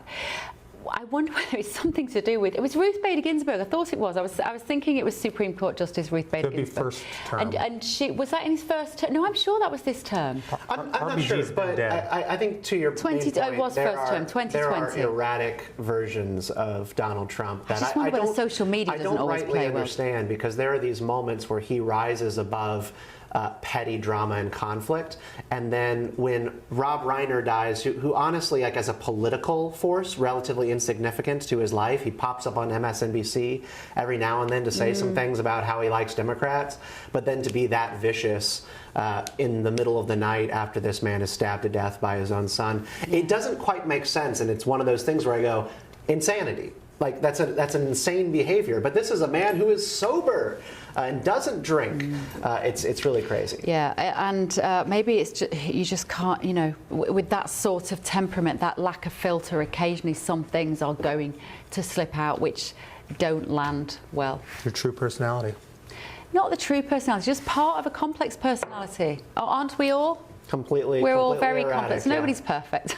I'm not completely erratic. None of us are here. Maybe Mally. Right, still to come on The Late Show Live tonight, we're going to bring you that imminent address from President Trump to the nation and, in fact, to the world, to you also at home, thanks to The Late Show Live on GB News. We're also going to be talking about this. We welcome as a government the clarity that the Supreme Court have delivered and that sex is determined by biological sex. Doesn't mean, though, that girls aren't still getting changed with boys in schools. We're going to be looking at whether schools are breaking the law by forcing girls to share changing spaces with boys. This is The Late Show Live, only on GB News. So we can reveal tonight, GB News exclusively, that a father is preparing a landmark High Court challenge after discovering that his teenage daughter was expected to share girls' changing rooms with a biological boy. Now, this case lands just months after the Supreme Court ruled in April that sex in the Equality Act 2010 means biological sex, not self-declared gender identity. So the action follows claims that schools nationwide are refusing to implement the ruling. Let me ask my panel, first of all, on this topic, before we go to our guest, whether you would be happy with your daughter changing in a room with boys? Aren't these the same people who are pushing for classroom lessons about misogyny and the mistreatment of women? It doesn't make any sense. It is basically why I think young men are turning so hard to the political right, because it is the only area where you can find sort of a coherent message on male and female relationships and what we owe to each other. In some cases, you'll find that it is not always pretty, but the left is completely incoherent on this issue. They want to have it all, and it doesn't make sense. You can't protect them from misogyny and also say boys can be in their dressing rooms and watch them undress. You can't do it. Mally? I think that trans kids should be provided in school the areas where there's single-sex changing rooms. So they are not in an area where they would make folks who are talking about creating a third option is what you're saying. Well, yeah, I'm just saying, look, here's the thing. I know there's the scary specter of some folks using the pretense of, oh, believe I'm a girl and you're not really trans. But there are actually trans people that exist, and I'm friends with trans folks. Like, I can tell you, they exist. It's not all just people pretending to be predators. And also children. No, I don't think they are. I don't think they are people pretending to be predators. I think those are very few and far between. Well, no, but there is that worry. Like, that's one of the things J.K. Rowling has said consistently. She worries that it gives predators access. I'm just saying, for the folks who are trans, who are not predators in disguise, I think we need to find ways for them to be able to change and participate in things without putting other, I agree that we should have a third space for gender-confused children. Yes. Let's bring in commentator Lois McClatchy-Miller now for her assessment of this situation. Lois, thank you for joining us. So a legal case here which might prove to be incredibly important. I believe it's being brought by the father of a daughter when he realised that his daughter was having to change with a boy who identified as a girl. And I say good for him, and I say thank you for taking this through the legal routes, because too many people, Lois, would be frightened to do so. That's right. Well, it's a father's job to protect his daughter, and good for him. I hope we see more and more parents protect their children, because all of us are coming to the end of our tether with gender ideology and its consequences on women and girls in particular, especially in this situation of a girl having to change in front of biological males in her high school. I honestly couldn't imagine anything worse as a young female, having to change in front of boys in my class. We know all the high school politics that are in Act in these situations too. So this is about safety, this is about privacy, this is about dignity. And you know what? Further beyond that, we are talking about kids here, and we're assuming that these other children are able to make lifelong decisions impacting their health, impacting their bodies by identifying as trans children. Well, there's no such thing as a transgender child. There is just children beautifully made the way they are that need love and affirmation. Mally, I want to bring you into this conversation as well, and I think what slightly breaks my heart is all those girls, and there are a lot of, most young girls tend to still at that age, at high school age, whatever they are, 11, 12, 13, 14, they tend to still be quite people-pleasing. They want to be good, they want to do what their teachers tell them, and they might think, well, I'm not comfortable with that boy in my changing room, but I just have to be quiet, and I just have to accept it because everyone, the adults are telling me this is okay. And it sets this awful precedent for the rest of their life that they will never have the backbone to stick up for themselves, Mally. Well, look, I believe, obviously middle school, high school, those are incredibly tough times for kids who, are coming into their own. And as I said, I think it's incredibly tough when you have trans kids growing up who are trying to participate in school, but I also think that kids who would be uncomfortable with someone in their locker room, I get that fear as well. That's why I'm saying this is not an easy issue to balance, and hopefully school administrators can find ways to thread the needle, which is, as I said, we scoffed at the idea of a... Can I just ask you, what is a trans child? What is a trans child? Look, if there is a person who's born biologically a boy but identifies as a girl, that is a trans child. I don't think that means they should be rushed to have surgery or do anything like that, but if they choose to identify as a trans child, as a woman, as a man, if they're different than their biological sex, I think they should be respected. Lois, what is a trans child to you?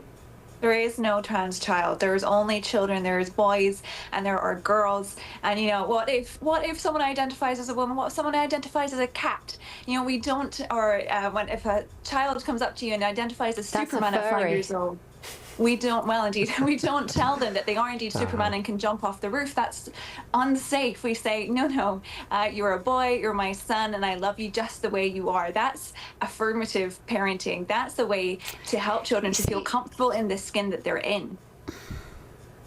I see. But there are some people who perpetually, there are kids though, there are some folks who are gender dysphoric, the data shows this, that they have gender dysphoria. You just cited a medical condition, not an identity. You can't have both things at once, Mally. These are people who are dealing with a real issue. As fun as this 3-on-1 debate is, I was just going to say that gender dysphoria is something that we know from the data that some kids will be gender dysphoric and then eventually they'll grow out of it. But we also know that there are some people who, for their entire life, will identify as trans, starting from a young age and then going into adulthood.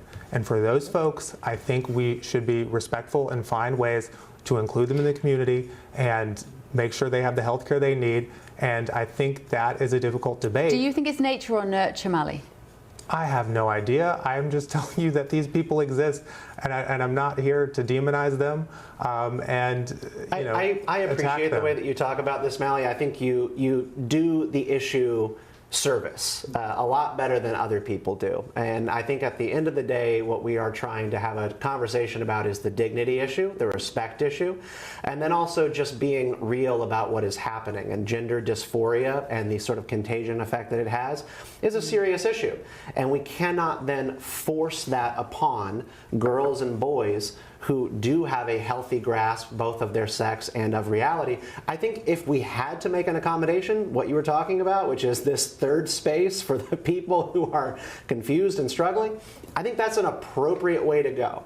But what we are currently doing right now, allowing people to go into rooms based on their identity, which is a feeling, which does extend to the animalistic furry issue, which we actually see in classrooms where teachers have not been able to say no to children identifying and behaving as animals. Like, this is a real thing. We have to set standards and tell people no when they have a poor grasp of what is real. Yeah, Lois, just come in on what you've been listening to there. Yeah, well, I think unites us in this debate is that we all want to be loving, but we have to think about what loving really is to a child. You know, putting them in a third space does not affirm gender, actually affirms confusion. When children are young, when they're thinking through these difficult, huge topics that are far too old for their little brains to handle, they need adults in the room to give guidance and direction and say, you are born a girl, you are loved as a girl, you will continue as a girl, or you are born as a boy and we love you as a boy. You know, this is affirmative action. This is loving and caring attitudes towards children who are confused. And we need to have that in mind first, as well as the safety, dignity and privacy of all the other children who will have to bear the consequences of any action that are put in place. And this is the absolute prime example, protecting young girls from having to change in front of boys. I'm sure even across all ideological lines, we can see that is absolutely necessary. See, but here's the thing, love is unconditional, and I could just end the sentence with, we love you, and I don't need to add as a boy or as a girl to end that sentence. Well, isn't it more true? The child is Sorry, is it not true? Yeah, is it not true to also say that we shouldn't be encouraging that child to have to change in order to feel that they are right? Children don't need drugs and scalpels and to be changing into different people just to be loved and affirmed. But we know that many children who are seeking that attention do crave it from those corners, do identify as trans in order to receive more attention and more love. And that can't be right. We can't ask a child to change in order for us to give them attention. In fact, we should be loving them just the way that they are. They are born perfect. They do not need to change. That is the message. That is loving. Okay, thank you so much for joining us, Lois McClatchy-Miller there. And I also wonder, you know, how many of these children who we now, parents will encourage, and I do think there is an element of encourage a child to step into another gender, are just gay. They're just gay, and that's all right. They're just gay. There's been an incredible erasure of lesbians in the past 10, 15 years as you've sort of pushed them out of this category and into the... Because if you tell them you're born in the wrong body, if a girl starts to be attracted to girls and then somebody says you're born in the wrong body, that's almost a better, that can feel more logical to a young girl. Oh, well, it's not my fault, and they feel shame. It's not my fault, I'm just a boy. And then if she says to somebody, I think I'm a boy, then unfortunately there are too many do-gooders, with nose rings generally, who will step in and say, yes, you are, and I will facilitate that medical transition. Anyway, I'm sorry, I offended everyone who's got a nose ring. For transparency, it is worth pointing out the statutory guidance known as Keeping Children Safe in Education requires schools to provide over 11s with toilets, washing and changing facilities that are either separated by sex or fully private. The same requirement appears in the School Premises Regulations of 2012. Right, let me know your thoughts, won't you, this evening. Now, other news. This is a story that's not getting the attention that it deserves, but I think it's really quite something. There is a man facing prison, but the president could be about to change that. This is Keon Rodriguez. He was convicted on money laundering charges after creating a service which allowed users to add an extra level of privacy to their financial transactions, and that would mean that they would keep government out of their personal financial business. Now, his case is back in the spotlight as a presidential pardon is being considered, and GB News' Ben Leo spoke exclusively to Keon, who's just days away from being sent to prison for a crime that he says he should be pardoned for. Here it is. In 2 days' time, on December the 19th, you have to surrender yourself, don't you, to the authorities in the United States, where you'll serve a 5-year prison sentence for, just tell us what you've been accused of. You did run the Samurai Bitcoin wallet. Just for layman's terms, for people who aren't familiar with what you've done and what you've been accused of, just tell us why you're facing that 5-year sentence in just 2 days' time. Me and my partner built a piece of software, a Bitcoin wallet. And with that Bitcoin wallet, it allowed our users to transact with Bitcoin in a manner similar to physical cash, the same type of privacy that one would get using physical cash notes. In 2024, so again, 10 years after we started, I was raided by the FBI, 50 armed agents. My partner was raided by the FBI and the Portuguese judicial police in Portugal. And we were accused of operating a unlicensed money transmission business, the same type of service that you would consider a bank or another financial intermediary. This is the first time in the United States that a software developer who created only a tool is being charged as a bank-like entity. President Trump signed an executive order this year after taking power in January, basically saying, long story short, that they wouldn't go after certain crypto companies, including, if this happened now, this Trump administration wouldn't have raided you because it falls under this executive order. Is that right? That's right. The Trump administration did put out an executive order. The Deputy Attorney General, Todd Blanche, put out a memo to all of his U.S. attorneys saying, we are ending regulation by prosecution. We are no longer going to be holding software developers responsible for the actions of their end users. We'll go after the end users who commit crimes, not the software developers who create software. So in just 2 days' time, on December the 19th, whilst everybody else in the world, even many of those people who used your software, Samurai Wallet, they'll be planning to enjoy their Christmas. You, meanwhile, Keone, will have to surrender yourself for a 5-year sentence. I think it was a $250,000 fine. And am I right in saying you had to forfeiture something like $6 million of your own assets between you and Bill? Is that right? Yes, that's right. The $6 million was the amount that the company earned over the course of 10 years that we were in operation. They asked us to forfeit that, which we did, and then they added an additional $250,000 fine. It's a lot to deal with, but I think the best strategy and what I've been trying to do is keep a level head and take care of the actual small logistical challenges that my wife is going to face without her husband being at home. This is when President Trump was asked by a reporter about your situation and your colleague Bill's in the Oval Office and whether he would consider granting you a pardon. Let's take a look. This week, a man named Keone Rodriguez is going to federal prison for creating crypto privacy software. The case was started under the Biden administration, but your DOJ kept it going and secured the conviction. A lot of people in crypto are saying that this man should be pardoned. Are you familiar with the case at all, or would you be interested? I've heard about it. I'll look at it. Why, you think he should be pardoned? Sounds like it. Sounds like, based on your question. So, Keone, were you expecting that question from the reporter there, and were you surprised? You take any confidence or kind of relief that President Trump is aware of your situation? I was not expecting it at all. It came as a total surprise. And what a surreal moment to hear the president, say your name and what you've been working on for 10 years.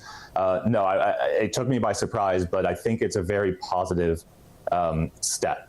I've always said that the biggest challenge for Bill and myself is going to get the president's attention. Everyone is competing for his attention, and we don't have the power or influence that others have to grab it. This president, very uniquely, is intimately aware of what a weaponized Biden Department of Justice is capable of and how they stretch the truth, how they go over the top. They did not need to raid the president of the United States, the former president, in Mar-a-Lago, but they did. They created a show. So this president is uniquely aware and would see, I think, a lot of parallels in his legal troubles with the Southern District of New York and the Department of Justice under Biden and ours. So I think the chances are much greater now that reporter asked the question than they were previously. So cautiously optimistic is how I would frame it. So that is a story to watch. Samurai's the software. What do you think of it, Stephen? So for people who don't understand, he invented this software for Bitcoin so people could transact privately. Bad actors got involved, used the software, did commit money laundering, but the guy that invented the software is the one who's going to prison. Yeah, basically Rodriguez here did create a wallet in which people were able to, of course, engage in crypto transactions through a process called mixing, which can be used for illicit activity. Now, there was a kind of another guy involved in criminal activity around Bitcoin, Ross Ulbright, who recently received a pardon and was let out of prison associated with the Silk Road. Now, the Silk Road incident there was a lot of actual criminality involved that Ross had fingerprints on. What Rodriguez is involved in here is creating a technology that then people use for criminal acts such as money laundering. It's actually pretty egregious, and I do think that Trump has some level of responsibility to clarify what the U.S. government expects, because you are not going to get crypto innovation and people from the finance sector investing in updating crypto technology if they're afraid to do it. So this is really unclear. And we know that he loves his crypto. Yeah, President and Trump. that's been a transition, because in his first term, he was actually very skeptical of crypto. He said this is basically a technology based on nothing. It's magic, basically. And then he had crypto folks, when he was not president, really start to lobby him. Educate. Yeah, well, but I mean, like lobby in the sense that they had a financial interest in having looser crypto rules, and we've seen him do this 180. He has his own crypto venture, World Liberty Financial, where he has made more money than he has ever made in real estate or as a game show host. He's seen the light, aka the gold. He's seen the light, aka the Do you consider The Apprentice a game show here?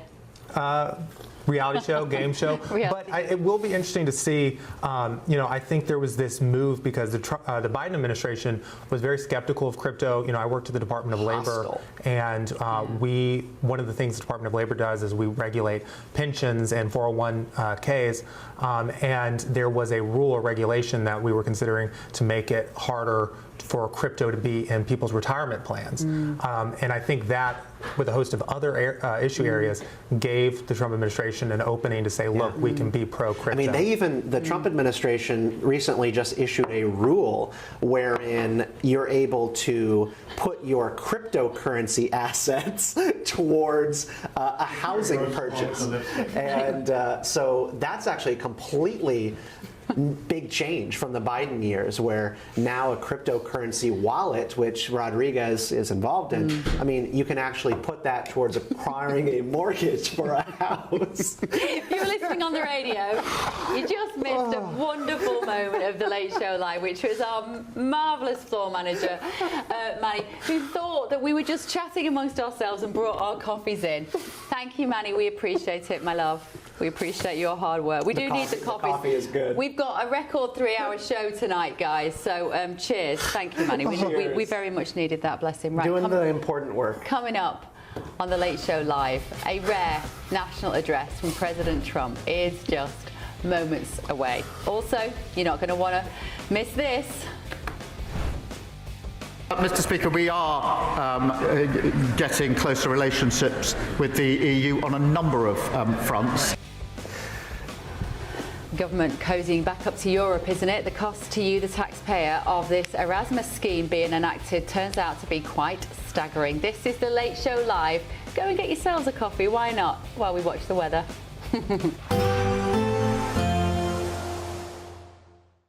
Expect warm spells with the odd rude interruption. Box Boiler sponsors the weather on GB News. Hello, very good morning to you. I'm here with your GB News weather update from the Met Office. Now, things are going to turn pretty wet and pretty windy for many of us as we go through today. It's all because we have some very wet weather across parts of the southwest at the moment, and that's feeding its way northeastwards. The heaviest rain is going to be across southern, southwestern parts, 40, 50, perhaps even up to 60 millimetres in some places. And we have some strong gusts of wind to watch out for, 50 to 60 miles per hour, perhaps 70 miles per hour in some exposed spots towards the southwest.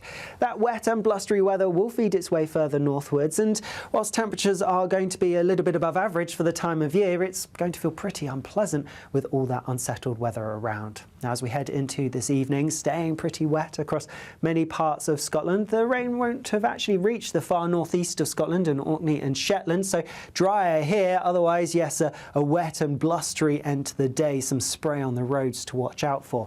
The rain having cleared mostly away from Northern Ireland, a few outbreaks of rain lingering for a little while yet. Similar down the western side of England and Wales, some hefty showery bursts of rain here. Cloudier towards the east with the more persistent rain clearing through. Then as we go overnight, something a little bit clearer, drier developing from the west. So a quieter spell for a time with some clear skies for many places, albeit a fair few showers continuing across parts of the northwest in particular. With some clear skies, especially in the east, it could turn a little chilly, mid-single figures, perhaps even low single figures in some prone rural spots. Then through Friday, well, a drier day for sure for most places, especially across central and eastern England. A good deal of fine sunny weather here. More showers towards the north and west of the UK, but the rain won't be as heavy and the winds won't be as strong as what we're seeing through today. There's more wet weather to come as we go into the weekend, but things are set to turn drier as we go through into Christmas week, and with that, temperatures dropping as well. Bye-bye. Expect warm spells with the odd rude interruption. Box Boilers sponsors the weather on GB News.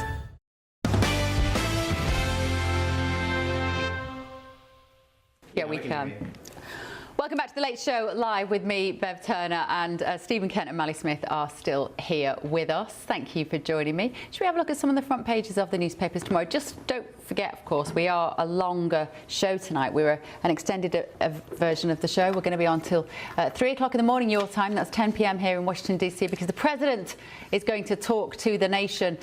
He's going to talk about his achievements, I think, in 2025. He'll definitely talk about his achievements in 2025. And he's possibly going to signpost some of the changes they're going to make in 2026. But let's return to our front pages now and bring in Steve down the line from our Paddington studio, which I miss very much. Right, let's have a look, Steve. Should we talk about this on the Eye? Front page of the Eye about UK peacekeepers getting ready to deploy to Ukraine. The British military has begun advanced preparations to send a peacekeeping force to Ukraine. Now, this is that issue that we keep hearing about. Should we have British boots on the ground? I don't mind the boots, but unfortunately, Steve, the boots have people in them. It's not quite as simple as just boots, is it? No, that's true, but they are being called peacekeeping force, which would imply a peace gets achieved and then it needs to be kept, which means a different situation. It was only a few weeks ago Putin was saying that any British soldiers would be seen as a valid target, which leads us into that worrying situation, don't we? What happens if Russia attacks a British soldier? But we've been sending people over there in terms of training, so peacekeeping's only a slightly different role. So maybe it's not quite the escalation that the front page makes it look like. It's a different situation where we'd have peace, and someone needs to police that peace, and we can't rely on the US to do it. It's one of the lessons that we've learned over the last year or so. We have been foolish in just thinking, oh, let's just get America to sort it out. We've not funded our defence enough. We've not had plans in our defence enough. So maybe this is a step in the right direction. Do you think the British people want any Brits, though, on the ground in Ukraine because of that potential threat of some sort of altercation resulting in the death of a British soldier? And then where are we at, Steve? Yeah, well, you have to pick which side you want. Do you believe the narrative that we are potentially at risk and the rest of Europe is the buffer zone first? Certain countries have to deal with Putin first, and if he's not stopped at some point, would he keep coming through across Europe? If so, then I guess you want a peacekeeping force to try and keep things maintained. But if you don't believe in that side of the story, then yeah, it does look like we'd be risking British lives. Mally, do you want Australian? Do you want American soldiers, on the ground in Ukraine? No, but I also think, too, that for this peace to last and for Ukraine, well, for us to get to a peace that lasts, I think we're going to have some security guarantees for Ukraine that makes them feel comfortable with giving up land. We know that NATO is a non-starter. We know that U.S. troops are a non-starter with Russia, let alone the U.S. So it kind of by default, we got to you guys in the UK. And look, I think if we could achieve something where we have some troops on the ground, but Ukraine gives up some of its territory and Russia stops the war and we have troops on the ground, that would be great. My worry is that Russia has no interest in that and wants to grind this out. And it's easy to see why they have no interest in that, because they sense that Western powers don't have an appetite for the game that they are playing.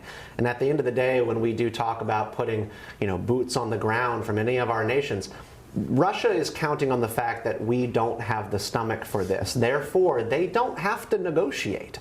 And so I don't want to see U.S. soldiers at the border of Ukraine.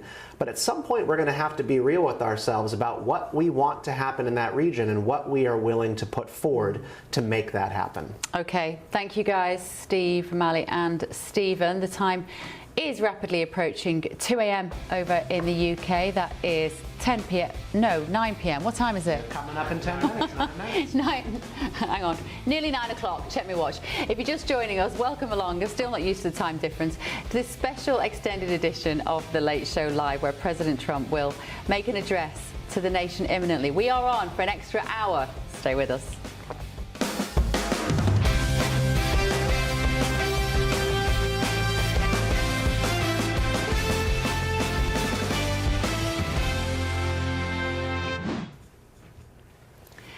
That's right, it's nearly 9 o'clock here in Washington, D.C. That means it's nearly 1 o'clock where you are over in the UK. And we are just moments away from President Trump making a rare address to the nation. He's expected to reflect on his first year back in power, but more importantly, signal what might come next in 2026. Are we going to see a major turning point for this administration? Let's get more with Newsmax presenter Bianca Della Garza as well. Bianca, thank you very much for joining us this evening. So you are an American who closely watches every government. You watch this government particularly closely. And when you look back on 2025, Bianca, for people who are just tuning in, what have been the major wins for President Trump that he can brag about tonight? Well, first of all, everyone's in for quite a show. It's worth staying up late with GB News tonight to watch this historic address. You know, second-term president, just 11 months in, Bev. I think he's going to tout the successes of shutting down the border, zero illegals. I think he'll also reflect on some of the wins he's had with the economy, although we know the messaging has maybe not been delivered in the best way. I think what we're going to see tonight is really a temperature check here. I think he's going to talk directly to Americans and also preview some of the things that didn't get really a lot of coverage ahead. We have to remember next year is still a huge year for a lot of these policies to kick in. The one big beautiful bill, major tax incentives, people are going to get big. So there's a lot of things that are trickling down. That's why they're saying this speech, Bev, is called The Best Is Yet to Come. Now, I don't have a crystal ball, but from where I sit, and I cover the president every single day, 3 hours live here in the United States, I would say look to him talking about some of the patriotism. America 250 next year, July 4th, of course, 2026, the signing of the Declaration of Independence. There's going to be a lot of initiatives around that. The Dell student accounts where young children are going to get when they're born an account. I think he's going to really drive home just we're Americans, we're patriots, we love this country.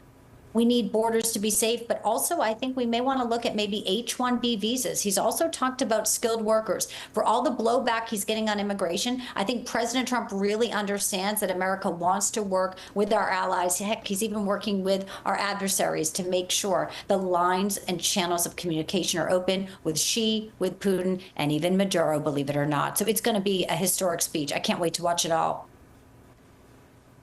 Sometimes it's remarkable to think about how much he's achieved in 11 months. I remember meeting one of his administration in here in DC, and they've been in office for 6 months, and he sort of joked with me about, we've done so much in 6 months, we're not quite sure what we're going to do for the next 3.5 years.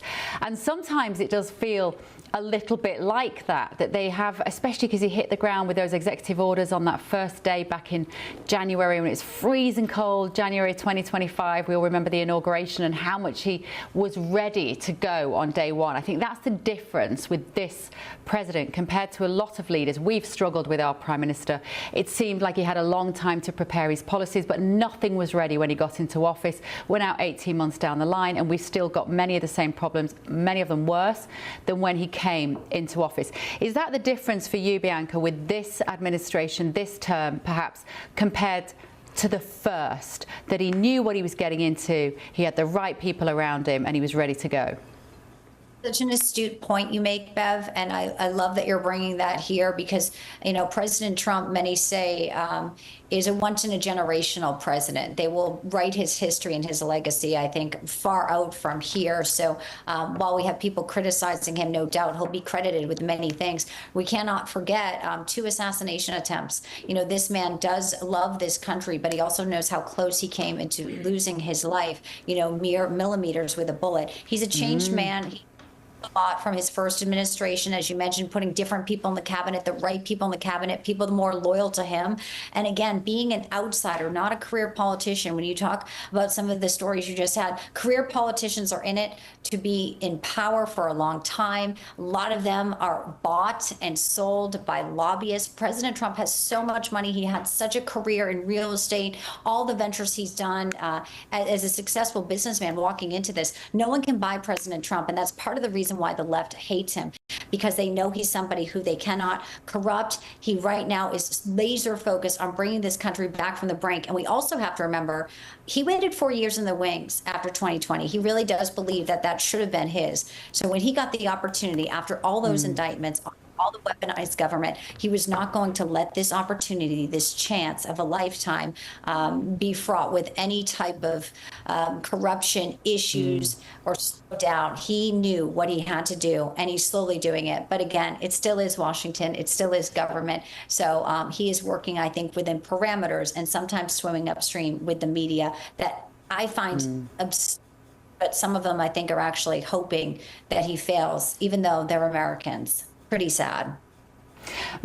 Mali, is that why you may hate him? I don't want to put words in your mouth, but is it the fact that he's not corruptible, that he can't be bought and paid for, that what you see is what you get? There's an authenticity there which is almost unique in politics. Well, Bev, I don't really hate anybody, but with that being said, President Trump has become richer during this term as his presidency than he ever was when he was a real estate developer and before the presidency. And that's because through his crypto venture, World Liberty Financial, we've had people essentially buying pardons and buying influence.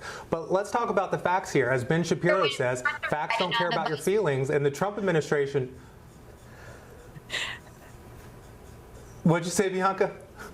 You didn't care when it was Hunter Biden with his dad so plane going to China. I mean, of course, you know, there's a lot of things we could look back where Biden with his family into the circle. In fact, so much it came up to his brother as well. So I just want to be clear on, you know, who really profited and how, including those who were trading stocks. We'll sit here and pretend like people don't come to Washington, D.C. and all get richer. I mean, this is one of those things where it's like, okay, so he's getting richer in the White House than ever before. That has literally never happened to a president who Let me tell you my British perspective on this, because actually, I think it might have even been during your show today, Bianca. I saw a commercial on Newsmax with President Trump selling his own watch. And I had to have a sort of, I did a double take, and I thought, how can the president be selling his own watch with his own, what was it called? It's Trump time. It's Trump time. It's almost Trump time now. No, we're short on time. Right. He's a businessman. It's brilliant. It's Trump time, right? To deals when it comes to dealing with. But I will say, during the campaign, Joe Biden. Let me just finish my point. So my point was, I saw Trump time and I thought, wow, the president is selling his own brand of watch. That feels like corruption. And then I stood and watched him and I thought, no, it's transparency. Because the difference is that you've got politicians all around the world, presidents and prime ministers, literally stuffing suitcases full of cash before they leave office, or, you know, making sure there's 10% for the big guy. And I thought, at least you know where you stand with the Trumps. They are unapologetic about their commercial interests, and there's something okay about that, Stephen. The corruption out in front is really merchandising is not corruption. I think this is one of the things that this is unsavory. I don't like seeing a president sell stuff. I think it is uncouth. But it is not corruption to sell a branded watch. It is corruption to perform insider trading on the stock market, which is why Congress still very much needs a ban on trading while serving in office.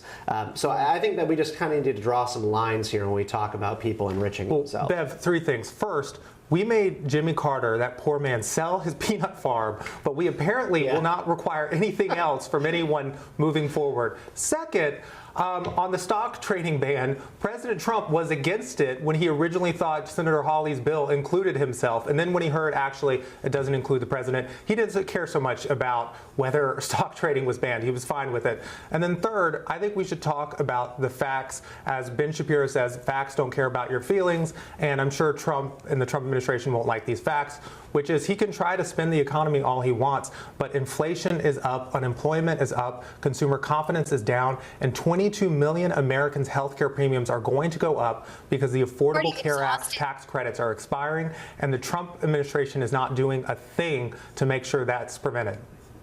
President Trump was running for re-election. He had to be in courtrooms for indictments after indictments, I think 43. At one point, the Biden campaign literally was selling a T-shirt, say, "Are you free on Wednesday?" Because they knew damn well he wasn't free. He was locked up in a courtroom. There was lawfare. So if you want to talk about how shady and underhanded and undercutting some of this can be, politics can be really dirty. It's a tough business. President Trump came out on top. Again, I to this. You may not like the person, but let's watch the policies. Let's see what happens when all these tax benefits start rolling through with the one big beautiful bill. And you know what? The Democrats, they have a chance. They want to run in the midterm. Sure, go after it. Let's see what they're going to be running on. Let's see what candidates and the quality they have. We talk about this on my show all the time. What are the issues? It seems like they haven't learned their lesson from the loss. Joe Biden got out too late. The donors are mad. He can't even raise any money for his presidential library. Kamala thinks she's going to run again. She's going to go back in. Well, now she's going to have to face a crowded field, and Governor Gavin Newsom is going to be none too happy about it. Democrats need to get their act together. And, down on the trans issues and just attacking Donald Trump, those aren't winning issues. Those aren't the issues that are going to get them back in the midterm. Okay, I think we're going to President Trump now. Here we go. When I took office, inflation was the worst in 48 years, and some would say in the history of our country, which caused prices to be higher than ever before, making life unaffordable for millions and millions of Americans. This happened during a Democrat administration, and it's when we first began hearing the word affordability.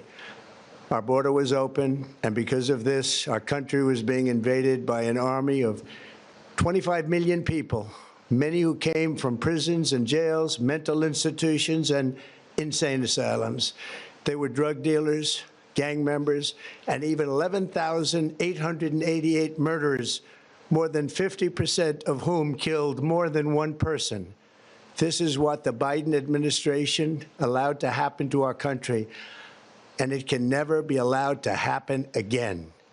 We had men playing in women's sports, transgender for everybody, crime at record levels with law enforcement, and words such as that just absolutely forbidden. We had the worst trade deals ever made, and our country was laughed at from all over the world, but they're not laughing anymore. Over the past 11 months, we have brought more positive change to Washington than any administration in American history. There's never been anything like it, and I think most would agree. I was elected in a landslide, winning the popular vote and all 7 swing states and everything else, with a mandate to take on a sick and corrupt system that really just took the wealth from people and crushed the dreams of the American people.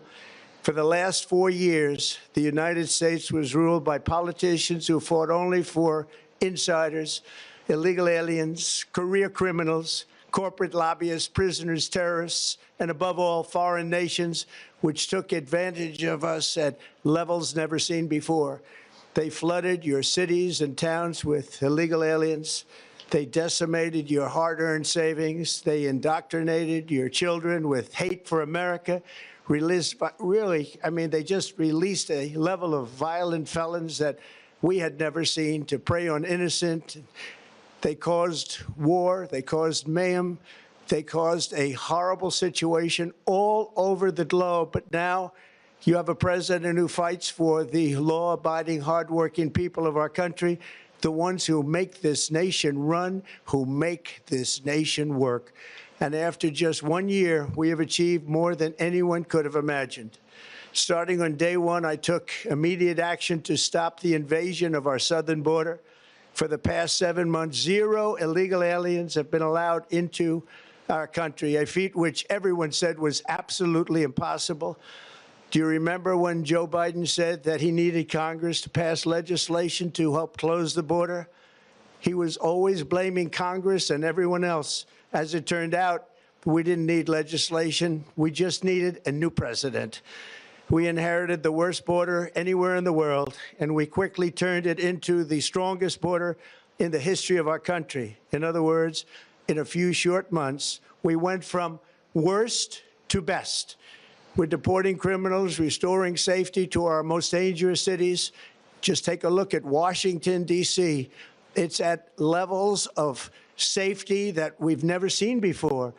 And they decimated the bloodthirsty foreign drug cartels. We did that all by ourselves with our people, and we're so proud of it because they were poisoning and destroying our population. Drugs brought in by ocean and by sea are now down 94%. We have broken the grip of sinister woke radicals in our schools, and control over those schools is back now in the hands of our great and loving states, where education belongs. After rebuilding the United States military in my first term, and with the addition we are adding right now, we have the most powerful military anywhere in the world, and it's not even close. I've restored American strength, settled 8 wars in 10 months, destroyed the Iran nuclear threat, and ended the war in Gaza, bringing for the first time in 3,000 years peace to the Middle East, and secured the release of the hostages, both living and dead. Here at home, we're bringing our economy back from the brink of ruin. The last administration and their allies in Congress looted our Treasury for trillions of dollars, driving up prices and everything at levels never seen before. I am bringing those high prices down and bringing them down very fast. Let's look at the facts. Under the Biden administration, car prices rose 22%, and in many states, 30% or more. Gasoline rose 30 to 50%. Hotel rates rose 37%. Airfares rose 31%. Now, under our leadership, they are all coming down and coming down fast. Democrat politicians also sent the cost of groceries soaring, but we are solving that too. The price of a Thanksgiving turkey was down 33% compared to the Biden last year. The price of eggs is down 82% since March, and everything else is falling rapidly. And it's not done yet, but boy, are we making progress. Nobody can believe what's going on. Here are just some of the efforts that we have underway. You will see in your wallets and bank accounts in the new year. After years of record-setting falling incomes, our policies are boosting take-home pay at a historic pace. Under Biden, real wages plummeted by $3,000. Under Trump, the typical factory worker has seen a wage increase of $1,300. For construction workers, it's $1,800. For miners, we're bringing back clean, beautiful coal. It's $3,300. And for the first time in years, wages are rising much faster than inflation. Remember that. The wages, just look at it. Wages are going up much faster than inflation. How big is that? Very importantly, there are more people working today than at any time in American history, and 100% of all jobs created since I took office have been in the private sector. Think of that. 100% of all jobs have been in the private sector rather than government, which is the only way to make a country powerful and great. This historic trend will continue. Already, I've secured a record-breaking $18 trillion of investment into the United States, which means jobs, wage increases, growth, factory openings, and far greater national security. Much of this success has been accomplished by tariffs. My favorite word, tariffs, which for many decades have been used successfully by other countries against us, but not anymore. Companies know that if they build in America, there are no tariffs, and that's why they're coming home to the USA in record numbers. They're building factories and plants at levels we haven't seen, AI, automobiles. We're doing what nobody thought was even possible, not even remotely possible. There has never, frankly, been anything like it. 1 year ago, our country was dead. We were absolutely dead. Our country was ready to fail, totally failed. Now, we're the hottest country anywhere in the world. And that's said by every single leader that I've spoken to over the last 5 months. Next year, you will also see the results of the largest tax cuts in American history that were really accomplished through our great, big, beautiful bill, perhaps the most sweeping legislation ever passed in Congress. We wrapped 12 different bills up into one beautiful bill. That includes no tax on tips, no tax on overtime, and no tax on Social Security for our great seniors. Under these cuts, many families will be saving between $11,000 and $20,000 a year, and next spring is projected to be the largest tax refund season of all time. Because of tariffs, along with the just passed One Big Beautiful Bill, tonight I am also proud to announce that more than 1,450,000, think of this, 1,450,000 military service members will receive a special, we call Warrior Dividend before Christmas, a Warrior Dividend. In honor of our nation's founding in 1776, we are sending every soldier $1,776. Think of that. And the checks are already on the way. Nobody understood that one until about 30 minutes ago. We made a lot more money than anybody thought because of tariffs, and the bill helped us along. Nobody deserves it more than our military, and I say congratulations to everybody. And by the way, we now have record enlistment in our military, and last year we had among the worst recruitment numbers in our military's history. What a difference a year makes. In addition, I'm doing what no politician of either party has ever done, standing up to the special interests to dramatically reduce the price of prescription drugs. I negotiated directly with the drug companies and foreign nations, which were taking advantage of our country for many decades, to slash prices on drugs and pharmaceuticals by as much as 400, 500, and even 600%. In other words, your drug costs will be plummeting downward. And I used the threat of tariffs to get foreign countries who would never have done it to pay the cost of this giant dollar reduction.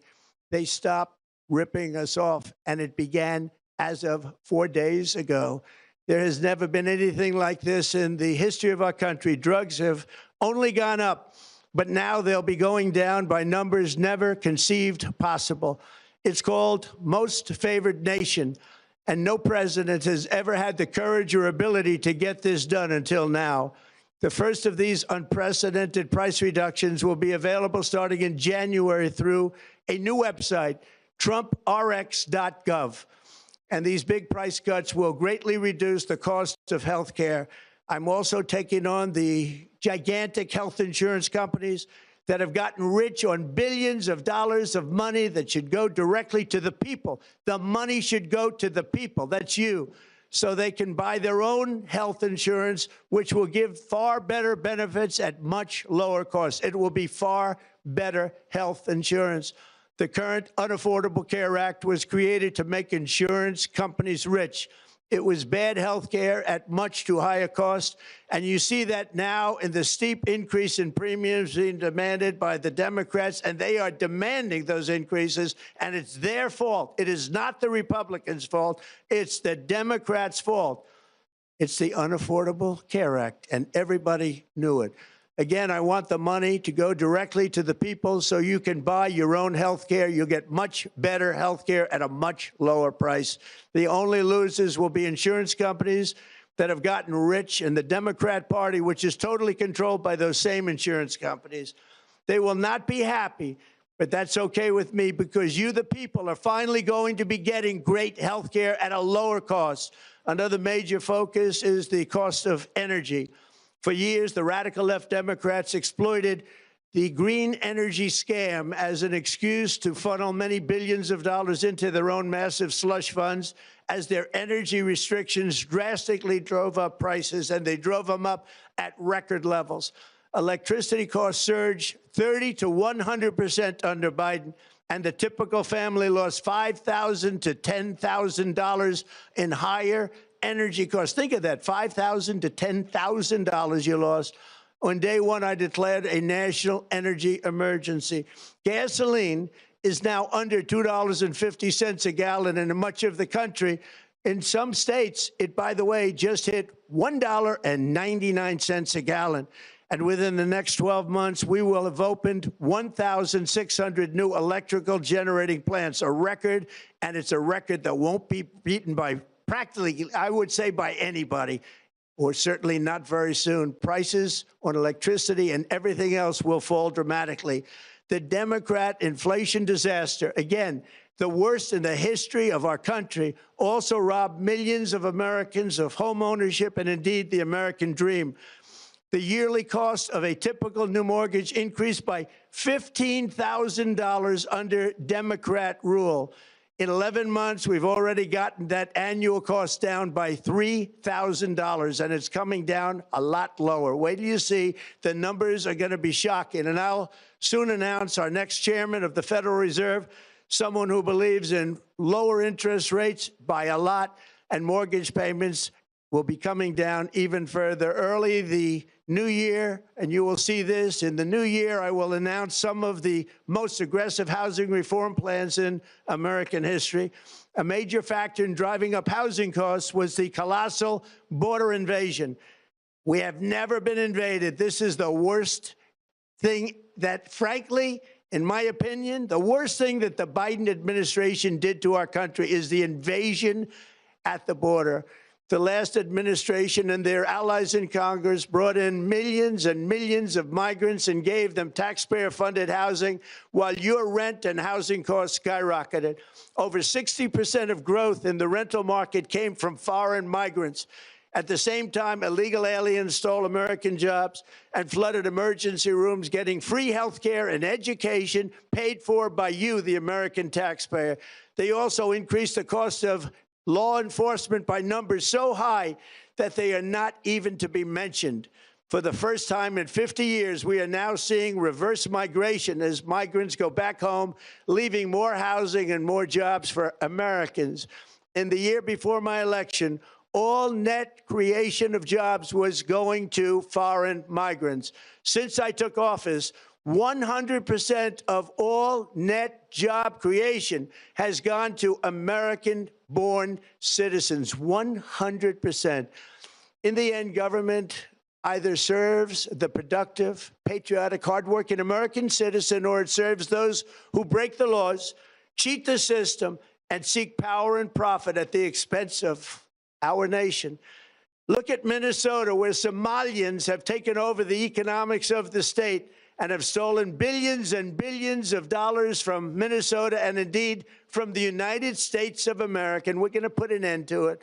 For so long as before my election, the vast majority of good and decent Americans were forced to watch as corrupt politicians plundered the halls of power, exploited our taxpayers, and pillaged every system that makes civilized society function. But not anymore, and you see that every day, not anymore. We're putting America first, and we are making America great again. Very simple. We are making America great again.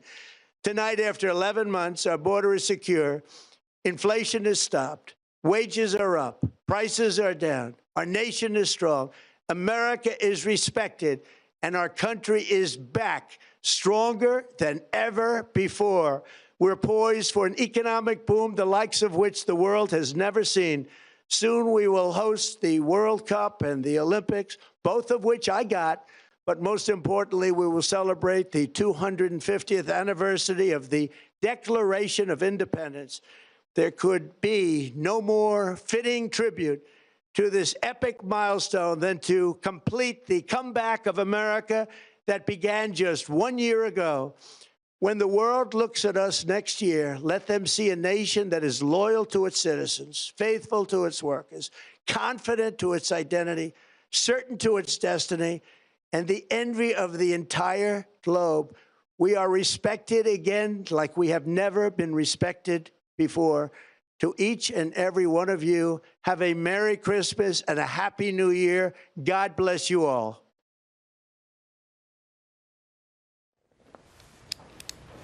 Well, by Donald Trump's standards, that was a very short address. 20 minutes. He started on time, which we weren't quite expecting, and he's been talking for 20 minutes. It was a monologue reflecting on how much he is proud of in the last 11 months. Mally Smith, your assessment? Well, that was pretty low energy, and it's not surprising given the recent New York Times reporting that he doesn't do events past 5 p.m. usually because he is the oldest president we've ever had. And he can tout all of these things, but again, the data is the data. He can talk about specific sub-areas, but inflation is up, unemployment is up, and this is damage control because Democrats had an incredibly strong off-year election. We just won the Miami mayoral race for the first time in 30 years, and we're set to win the midterms because Americans are mad about affordability. And he is repeating some of the same mistakes that the Biden administration made of trying to convince voters that what they feel economically is not the case. And I think he's going to have some similar electoral results.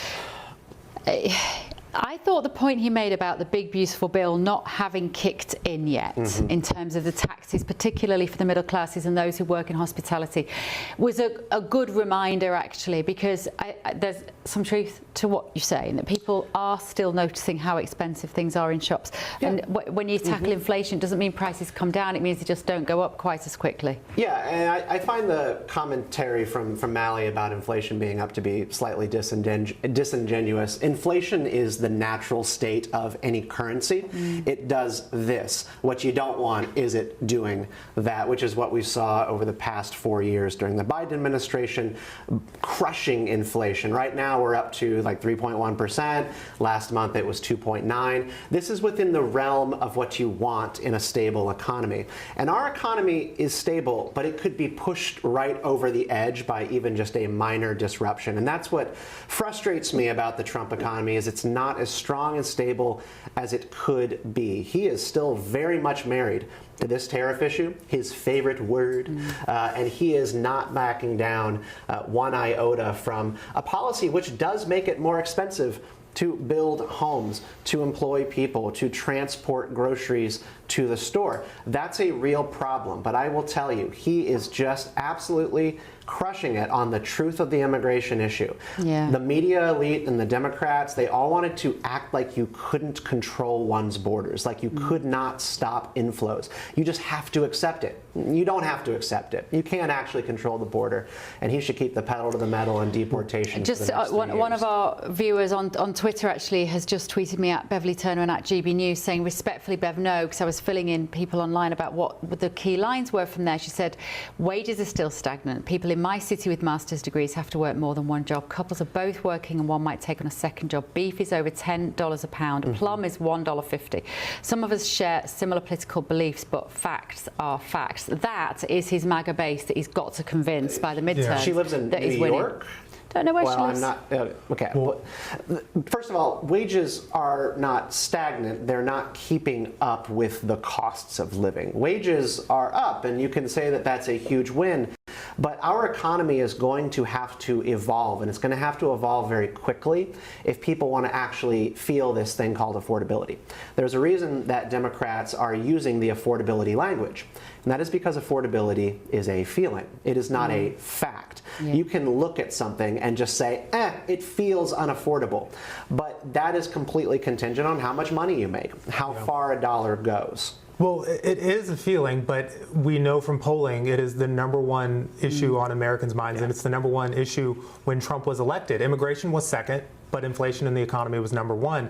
And this is why you've seen some pushback politically on the Trump administration and these headwinds. And two things. First, Bev, you said the bill hasn't fully kicked in yet. That's true. There are some parts of the bill that aren't going to kick in until after the midterms, which are 10 million Americans are going to lose Medicaid coverage because of the Trump tax cuts. Those 10 million people who are going to lose Medicaid coverage, that is to pay for the tax cuts that overwhelmingly benefit millionaires and billionaires. And 2 to 3 million Americans are going to lose SNAP coverage, meaning kids and families might go hungry to pay for this tax cut. That's your benefits payments for people who don't know. For people who are hungry. So yes, some of the good things they put in the bill haven't hit, but some of the bad things also haven't hit. And then second, on the tariffs, I think that Trump could be actually saved by the Supreme Court. He might not see it that way, but if the Supreme Court rules against the tariffs, he might see that as a loss, but if it gets refunds back to people, it could help him out politically. Yeah. If you're just joining us or you just want to remember, let's just reflect on a little bit of the points from that script. Let's just watch a little bit back from that speech. Sorry, here he is. We had men playing in women's sports, transgender for everybody, crime at record levels with law enforcement, and words such as that just absolutely forbidden. We had the worst trade deals ever made, and our country was laughed at from all over the world. But they're not laughing anymore. Some victories in that, no doubt about it, Stephen, particularly the issue of no men in women's sports. It shouldn't be a big deal. The number of trans people is tiny. We must remember, probably still less than 1%. Sure. But it speaks to a return to fact, a return to science, a return to common sense, and a return to fairness. That is powerful for this government. Yeah, absolutely. I mean, Americans can stomach a lot. You know, I think there is a recognition that economies go up, they go down, things sometimes get pricey, and then those tides recede. Like right now, gas is really low. That is something that happens, but people will not stomach egregious affronts against reality. Things like what we saw with the trans movement and this expectation that you were supposed to all of a sudden believe that boys could become girls and vice versa, and boys should be playing on sports teams. One of the most effective ads that Trump ran against Kamala Harris was Trump is for you and Kamala is for they, them. That was very, very effective. And his ability to actually rein that back in has been good. But there's more that needs to be done. The Department of Justice is going to have to do more to actually enshrine real Title IX protections and take serious lawsuits to the states where girls' rights are being violated by males. And so there's more work to be done on that front. I don't know whether we can bring in Steve from London, whether Steve N. Allen is still with us this evening. I'd be interested to hear a Brit's and a fellow Brit's take on this, particularly Stephen there. Yeah, we can bring Stephen back in. I'm sure he was well aware of watching that. Stephen, one person says to me on Twitter here, Brits, why don't you sit back and see what a real leader sounds like? Is that what a real leader does sound like to us? Well, in terms of some of the lists of achievement, yes. Obviously, he's only going to list good things. You know, it's in his nature to be boastful, and why not when you've got some of the things like the tightness of the border. And then other things which you've just been discussing is a bit more wish thinking, a bit more vibes, isn't it? If you can keep saying that inflation's okay, then maybe people will believe it. Although that is the tricky one, because people don't like being told that they're feeling the wrong thing on inflation. So I think that's what they did last time rather badly. Although, you know, you could say, like, this number is good, but how do you feel? That's the disparity that cost them dearly. Yeah. The mentioning trans right out of the trap, that was good. Although the phrases were slightly hyperbolic. It was transgender for everyone. I don't think that was the way things were under the Biden administration. I don't think it was everyone who was forced. Yeah, it was mandatory. There was none of that. The one thing, and this is a side issue, and I know I shouldn't be upset about this, but I'm such a nerd, I'm going to have to do it, right? Every time he talks about drug prices getting cut, he always says the prices are being cut by 400, 500, 6%. You can only cut a price by 100%. I'm sorry for being a nerd, but that's just maths, isn't it? That's all you can do. Yeah.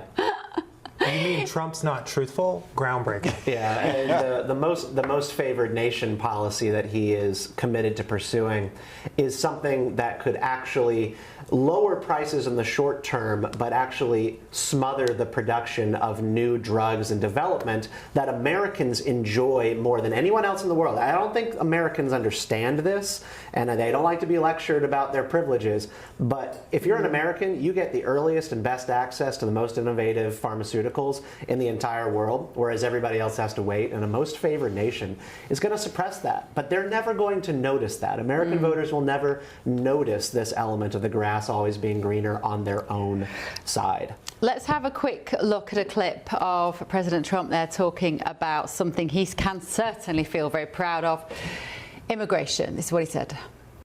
Now, you have a president who fights for the law-abiding, hardworking people of our country, the ones who make this nation run, who make this nation work. And after just 1 year, we have achieved more than anyone could have imagined. Starting on day one, I took immediate action to stop the invasion of our southern border.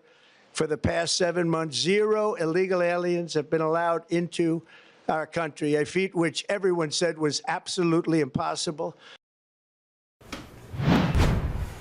See, when he talks about the fact that he is there for hard-working, law-abiding people and he's clamped down on immigration, it is so very clear what he stands for, Steve and Alan, and just compare that to our benefits culture that we are just putting on steroids in the UK. The government and their very deep purse is a solution to everyone's problems. It is so opposite to the rhetoric that we're hearing in this country.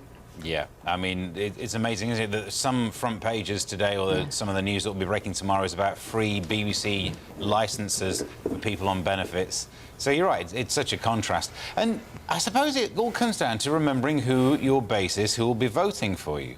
Because in the old days, the Labour Party used to be for working people. Because I'm that old, I remember when working people had jobs. So that seems to have changed. But whereas for things for Trump in America, it seems to be focused on remembering these will be the people who are voting. At the very least, you have to make them feel like they're having the good deal. Yeah. Mally, when you hear him talk about wanting to be there for people who are working, do you just hear a callous, heartless unwillingness to hand out money to people who don't want to work? Well, first off, on his immigration front, it's well documented that undocumented immigrants pay more in taxes than they receive. So him saying that they're this huge drain when in actuality they pay more than they receive is a lie. But then the second thing on being there for working Americans, I would love to see this agenda that is helping working Americans. His tax bill benefits millionaires and billionaires, and it's paid for by knocking 10 million people off Medicaid. He is not lifting a finger to get the Affordable Care Act tax credits renewed. So 22 million Americans' health care is going to go up, their premiums. 1 to 2 million people might lose insurance because it's too expensive to buy on the exchange. Look, we talk about prescription drug prices and what Trump is trying to do there and his nonsense that he's brought it down by 200%, 300%, 400%.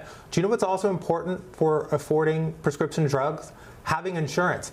You lovely Brits at home probably don't really understand this, but in America, many people go without health insurance, and Trump is, through his actions, going to make it where more working Americans do not have health care, so millionaires and billionaires can get a bigger tax cut. And kind of one of the key differences here between the vision of what a good government does that Mally is offering versus what I would offer is Mally's describing a government that pretty much is always providing for all of your needs, your comforts, every bit of care that you might want.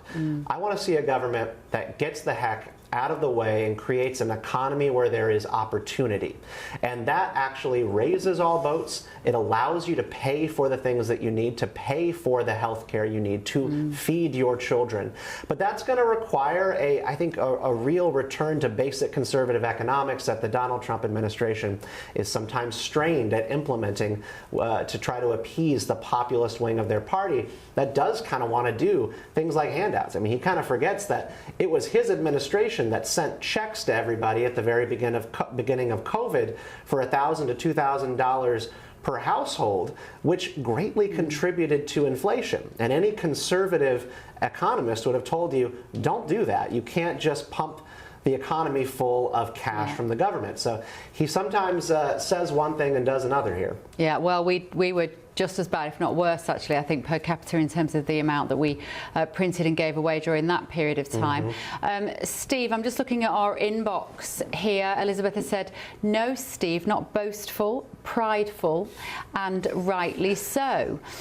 Inconvenient Truth says, how can President Trump moan about auto pen Blinken if he uses AI to deliver his speeches? I don't think there was much AI in that speech. Did you recognise that, Steve, as an AI written speech? Did you get your phrase, I got the hottest country? No, he didn't say like a dog. No, I was sat there waiting for it, trying to write it down. I did love the phrase. There are a few, actually. There was one that he did say, oh, where did I write it down? He said one, oh, yeah, the tariffs was his favourite word. And he said this before as well, we'll be respected again like we never have been before. It doesn't make any sense. How can you do it again if you never have been before? He said that in the past as well. Maybe it's his new catchphrase. Well, right, let's have a look on what he was saying. Something again, he wants to be the president of peace, doesn't he? So something that he said about wars. Here we go.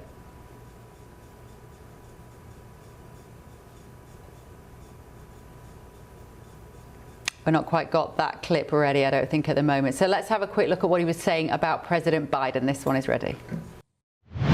Do you remember when Joe Biden said that he needed Congress to pass legislation to help close the border? He was always blaming Congress and everyone else. As it turned out, we didn't need legislation. We just needed a new president. You see, that was quite clever, I think. We didn't need legislation. We just needed a new president. And when you hear things like that, Steve, in London, it does make you think, is that our problem as well? Do we just need somebody with the will to help our illegal migration problem?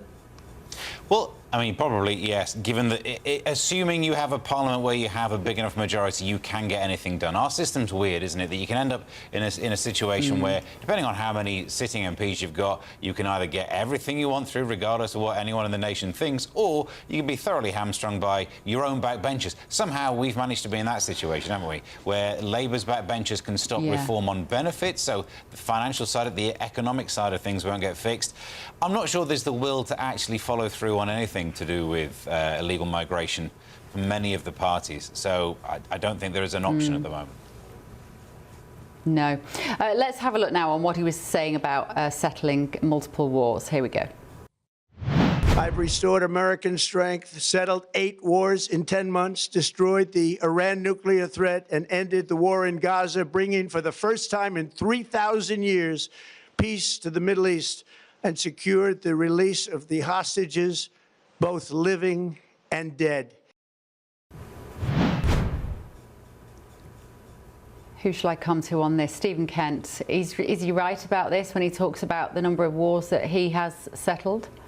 Yeah, so it kind of depends on who you ask. If you go and talk to the Trump administration, they've been involved in conflicts between numerous nations that are lashing out each other across the world. But he has not been able to solve the one that he said he would solve within 1 week, which of course his opponents will never let him down from, and maybe they shouldn't, the Ukraine and Russia conflict. Now, what happened with Gaza and Israel, and I suppose is still ongoing in small ways, that is a huge achievement. And I think it is wrong and kind of like disgusting for anyone to actually try and take that away from this administration. How hands-on they were, how hard they pressured Bibi Netanyahu and Israel to actually play ball on what the West wants to see in that conflict.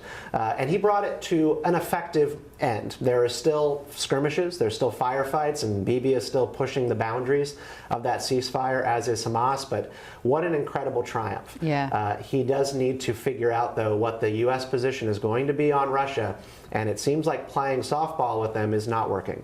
Mali, can you even concede that actually peace in the Middle East, as he said there for the first time in 3,000 years, is a phenomenal achievement?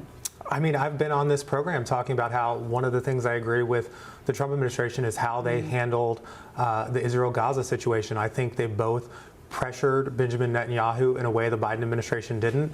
I also think, too, Hamas saw them as folks who were a bit more willing to let Israel, even though they pressured Israel, they would let Israel go farther potentially, and that helped get us to this point. So I think he deserves credit there. I do think there is a bit of a trap, though, to continue to claim that we have peace in the Middle East, because we know historically that's a pretty volatile region, and things can just spark up there at any moment.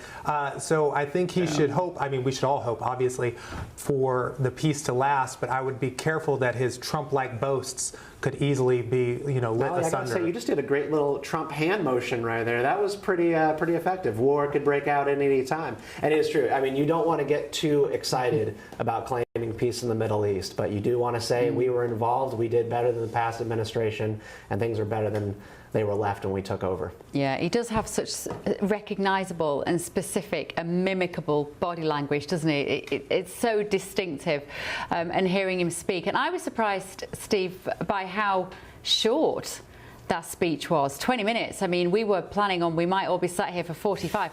I nearly popped out to the loo. I'm rather glad I didn't, because you would have come back and you'd have had to listen to these two pretending to be me for 5 minutes. But it was short and it was purposeful, and he got his point across, and we were left in no doubt of his achievements as he goes away for Christmas. Yeah, it was also very much read word for word from the teleprompt, which often he'd have criticism in the past of people saying he goes off and just makes it up. Well, it's odd when he actually sticks to the script. Maybe it's because there's no audience there. There's no one to play off. And I think he does well in those situations. It almost felt like the energy of the reading was, let's get this done. I think if we go back and watch it again, it had pace. Wasn't it? Yeah, it was really, he's clocking off at the end of this, so he wanted to get it done and then out the door. Yeah, well, Mali would say he has to go back and go to sleep. Well, he's going to go to sleep. It's a little bit but past his bedtime. You know, he was reading it because it's written by Stephen Miller, C+, Santa Monica fascist, and he didn't really have his heart in it. So, you know, if he had a crowd there that he could vibe off of and, you know, give out insults and not talk about the things Americans actually care about, he would probably have a much better time. It's very unusual now to see him speak also without journalists in the room. And we were saying that we thought it was going to be from the Oval Office, but it wasn't. It was in one of the other rooms, I think. And therefore, it was a bit strange. And maybe you're right, Steve. Maybe that's the difference. He didn't have the audience there because he's normally teeing up these questions. He's normally waiting to point at somebody in the audience maybe and ask a quick question of them, or take a question of them. So it was a much more direct approach. He obviously wanted to get back and watch the last half of The Late Show live as well, of course. We do know that. He wanted to get back off stage to come and carry on watching the show, which we know he dips into from time to time. Let's have a look at what President Trump said about that invasion at the southern border. Our border was open, and because of this, our country was being invaded by an army of 25 million people, many who came from prisons and jails, mental institutions, and insane asylums. They were drug dealers, gang members, and even 11,888 murderers, more than 50% of whom killed more than one person. This is what the Biden administration allowed to happen to our country, and it can never be allowed to happen again. Let me tell you what our viewers at home are saying about this. Mark says, what do we need to do to have him in control of the UK as well? Bobby says, and we've got Starmer with a sad face emoji. Lynn says, we in the UK can only imagine getting someone of Trump's caliber. George says, I salute you, Mr. President. Wow, what a president. Particularly on this issue, Stephen Allen, when he talks about illegal migration, it taps into the idea that there is a kind of person that could keep the British public safe and they could save more of our taxpayers' money, and there is a kind of person that does nothing to help. And frankly, for the last 15 years, we've had nobody helping us in this area. And I don't know how to, when I wake up at 3 o'clock in the morning, I don't know how to reconcile how bad we are at that issue compared to this country. It's unfathomable. Yeah, I'd say even longer than that. In fact, before 15 years ago, it was more that no one even dare say the word immigration. Politics just, they didn't allow you to say the word. So who knew what the parties thought on it? We had to sneak that under the carpet. And if anything, we should be living in a country that has an easier to protect border, what with it being massive and made of water. So you think that would be easier? You know, it's not a land border, which should be trickier to police. And yet somehow they can't even manage to get that right. Amazing. Yeah. When you look at our immigration situation, Stephen Kent, when you just see, you know, thousands of young men, and they are predominantly, regardless of what politicians will say on certain news discussion sites, they are predominantly young men coming across on a dinghy, jumping off on the beach and just disappearing into the towns and cities. What do you make of it? Well, I mean, I make of it a certain malice. I don't think that a country, particularly like Steve mentioned, with the kind of water borders that you have, just lets that thing happen unless it is part of an overall plan. So I think that something hinky is going on in the UK, and the British people clearly don't like it. Now, I do want to take a liberty here and steer to something that Donald Trump did not talk about, which I thought was pretty surprising. He mentioned nothing about artificial intelligence. He mentioned nothing about the AI boom. That Crypto. that we are witnessing right now across the entire world. And this sort of Manhattan Project, and they are calling it Manhattan Project 2.0 within this administration, to partner with the private sector to advance artificial intelligence in the United States. I find that curious because it is the most important geopolitical and technological issue, which is going to transform the American economy and, you know, the British economy as well, if y'all get to benefit from it. And he said nothing about it, and I think it's probably because voters hate it. Americans, by and large, are not feeling excited about what's coming, but it's going to be massive. It was a blue-collar speech. Yeah. That was a blue-collar speech, and I think people who work in traditional industries get really frightened by AI. Mali, why would he have chosen to give that sort of speech to the pure MAGA base tonight? Well, I think he was trying to do a few things. Obviously, he was trying to tout his wins, and I think he's trying to get ahead of the affordability problem he has. And I think that's tough in the sense of, like, you want to talk up your administration's accomplishments, but as we've detailed on this panel, you can't tell people that what they're feeling is not true. And I also, I think it's very important what Stephen noted, that he didn't mention AI. AI is going to be an incredible issue moving forward because it both has the potential for extreme economic growth that could benefit this country, but you're also going to see potentially job loss, even if it's not overall job loss, certainly in sectors where there is, there's going to be a transition. And then, as Stephen said, some voters don't like it. And one of the reasons they don't like it is data centers in their community are big, they're loud, and they increase the cost of your electricity because they really strain the grid. So I think Trump, if he really wants to turbocharge growth, is going to have an AI policy that balances all that. It's hard. You can't give people everything they want. It's like the energy bills are going up, and the UK experiences this as well, because we're all using ChatGPT, of course, and playing with these different apps. But they take up a lot of energy, so you're paying a lot more for your electricity. So even though you pay less for your gas in the United States right now, it just kind of balances out. And that's why affordability is a wash. You can take on more costs in the healthcare sector and in your grocery spending, but if your gas and your energy prices plummet, it's kind of it's a good thing in the end. It's a balance. Well, let's have a look at what President Trump said just a few moments ago on the economy.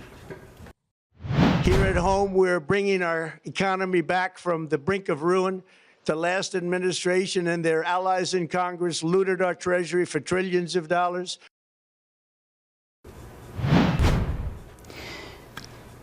He knows this is a tough sell, doesn't he, Mali? But and like you say, people aren't, they're just not feeling it at the moment. Let me just go on, carry on. I'm just. Well, I was just going to say, this is something that we see is an incumbent killer in any government. We've seen it. One of the reasons Keir Starmer is so unpopular is the economy is not great in the UK. And that's the reason Biden lost. I know we've talked about a lot of issues, but in a world where if Harris was running and inflation didn't peak at that level and unemployment was a little bit lower, it could easily have changed the trajectory of that race. So I think Trump is trying to get ahead of it, and he's going to have a lot of work to do because in general, American voters, not to say they're fickle, but they don't really, it's really hard to sell them on the economy is great unless they really feel it. Yeah, let's have another look at what he said about this big, beautiful bill, and then we'll discuss this. Big, beautiful bill, perhaps the most sweeping legislation ever passed in Congress. We wrapped 12 different bills up into one beautiful bill. That includes no tax on tips, no tax on overtime, and no tax on Social Security for our great seniors.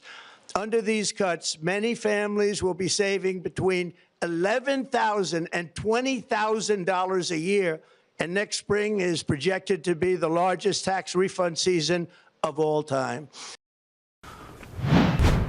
$11,000 to $20,000 a year, Mali Smith. That's a lot of money for people to save on these areas.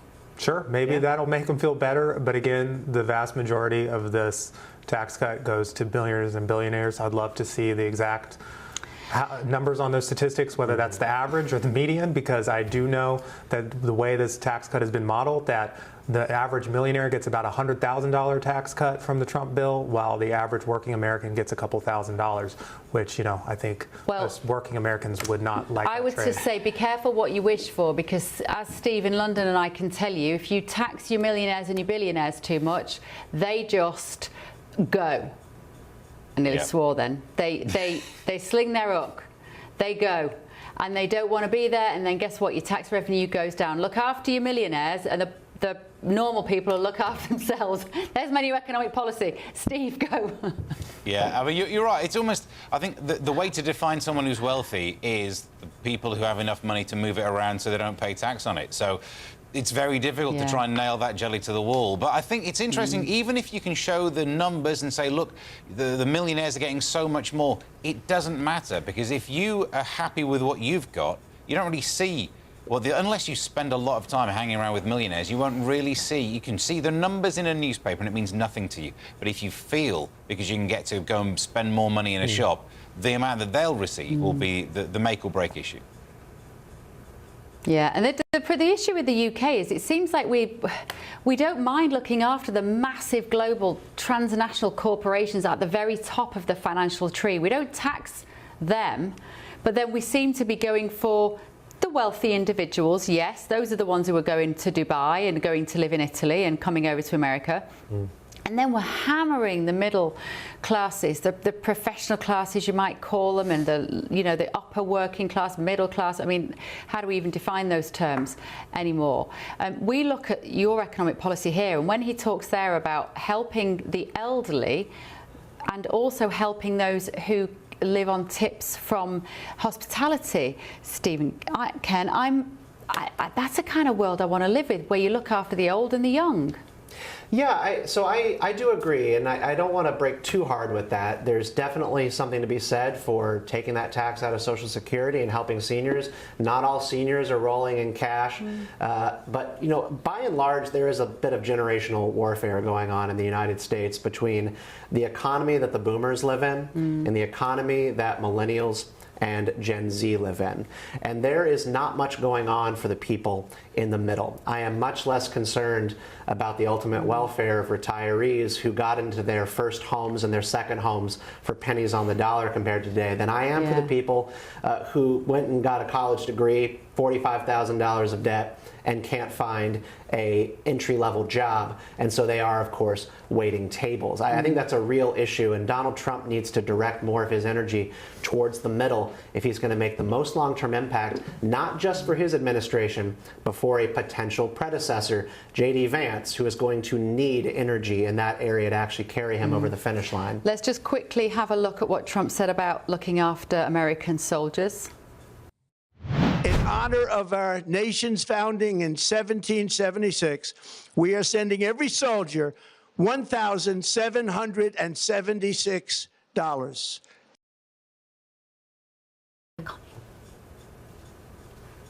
I missed that. Sorry. That was a very short start. I wasn't expecting that. And he said he was paying them $1,700. Yes, a warrior dividend. A warrior dividend. What does that mean then? Is that all serving soldiers or former soldiers? I mean, he just announced it, so I don't really know. But I will say it sounds like it's all service members. I'm kind of interested in where the money is coming from. I mean, great, love that service members are getting $1,700. Yep. But usually for programs like that, you usually have to have a congressional authorization, and the money's coming from somewhere. I guess maybe they just found a couple billion laying around in the Pentagon, and they're like, maybe there's a Steve, millionaire writing the check, like with the baby checks from the Intel founder. Steve, in London, in 20 seconds, how excited would our serving and former soldiers be to receive £1,700 this Christmas? Oh yeah, could you imagine? It would really help a lot of people out. I just don't think we're giving away free TV licenses to people, but not helping the servicemen. Yeah, no, absolutely. Right, Steve, thank you so much. I will bid you good night in London. Thank you for staying with us for the extra hour.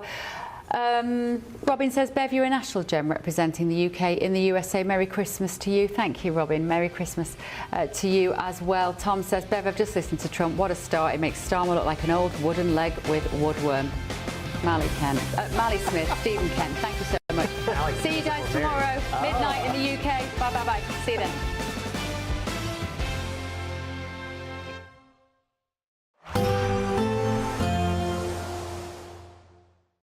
Today, clouds overhead, total zen within.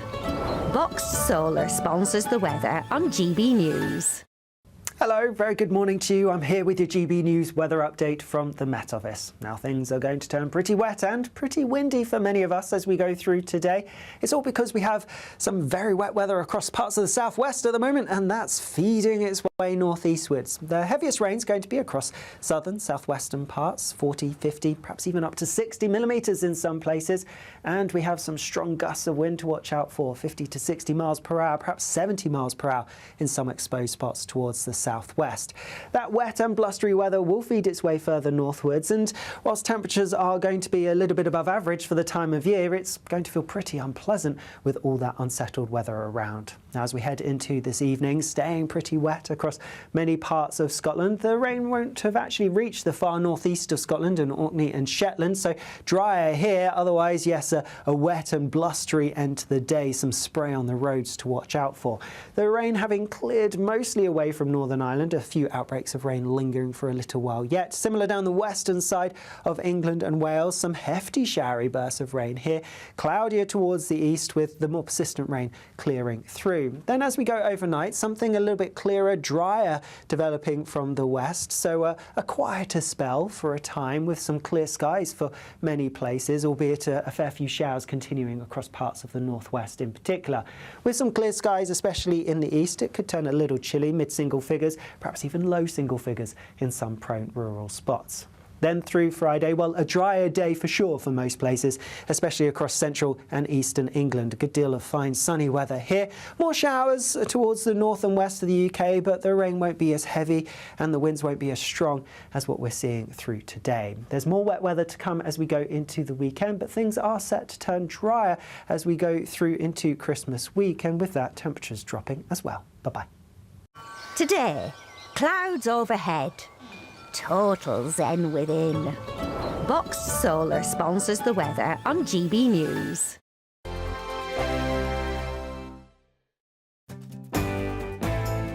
I'm Andrew Pearce. This is GB News, the People's Channel, Britain's news channel.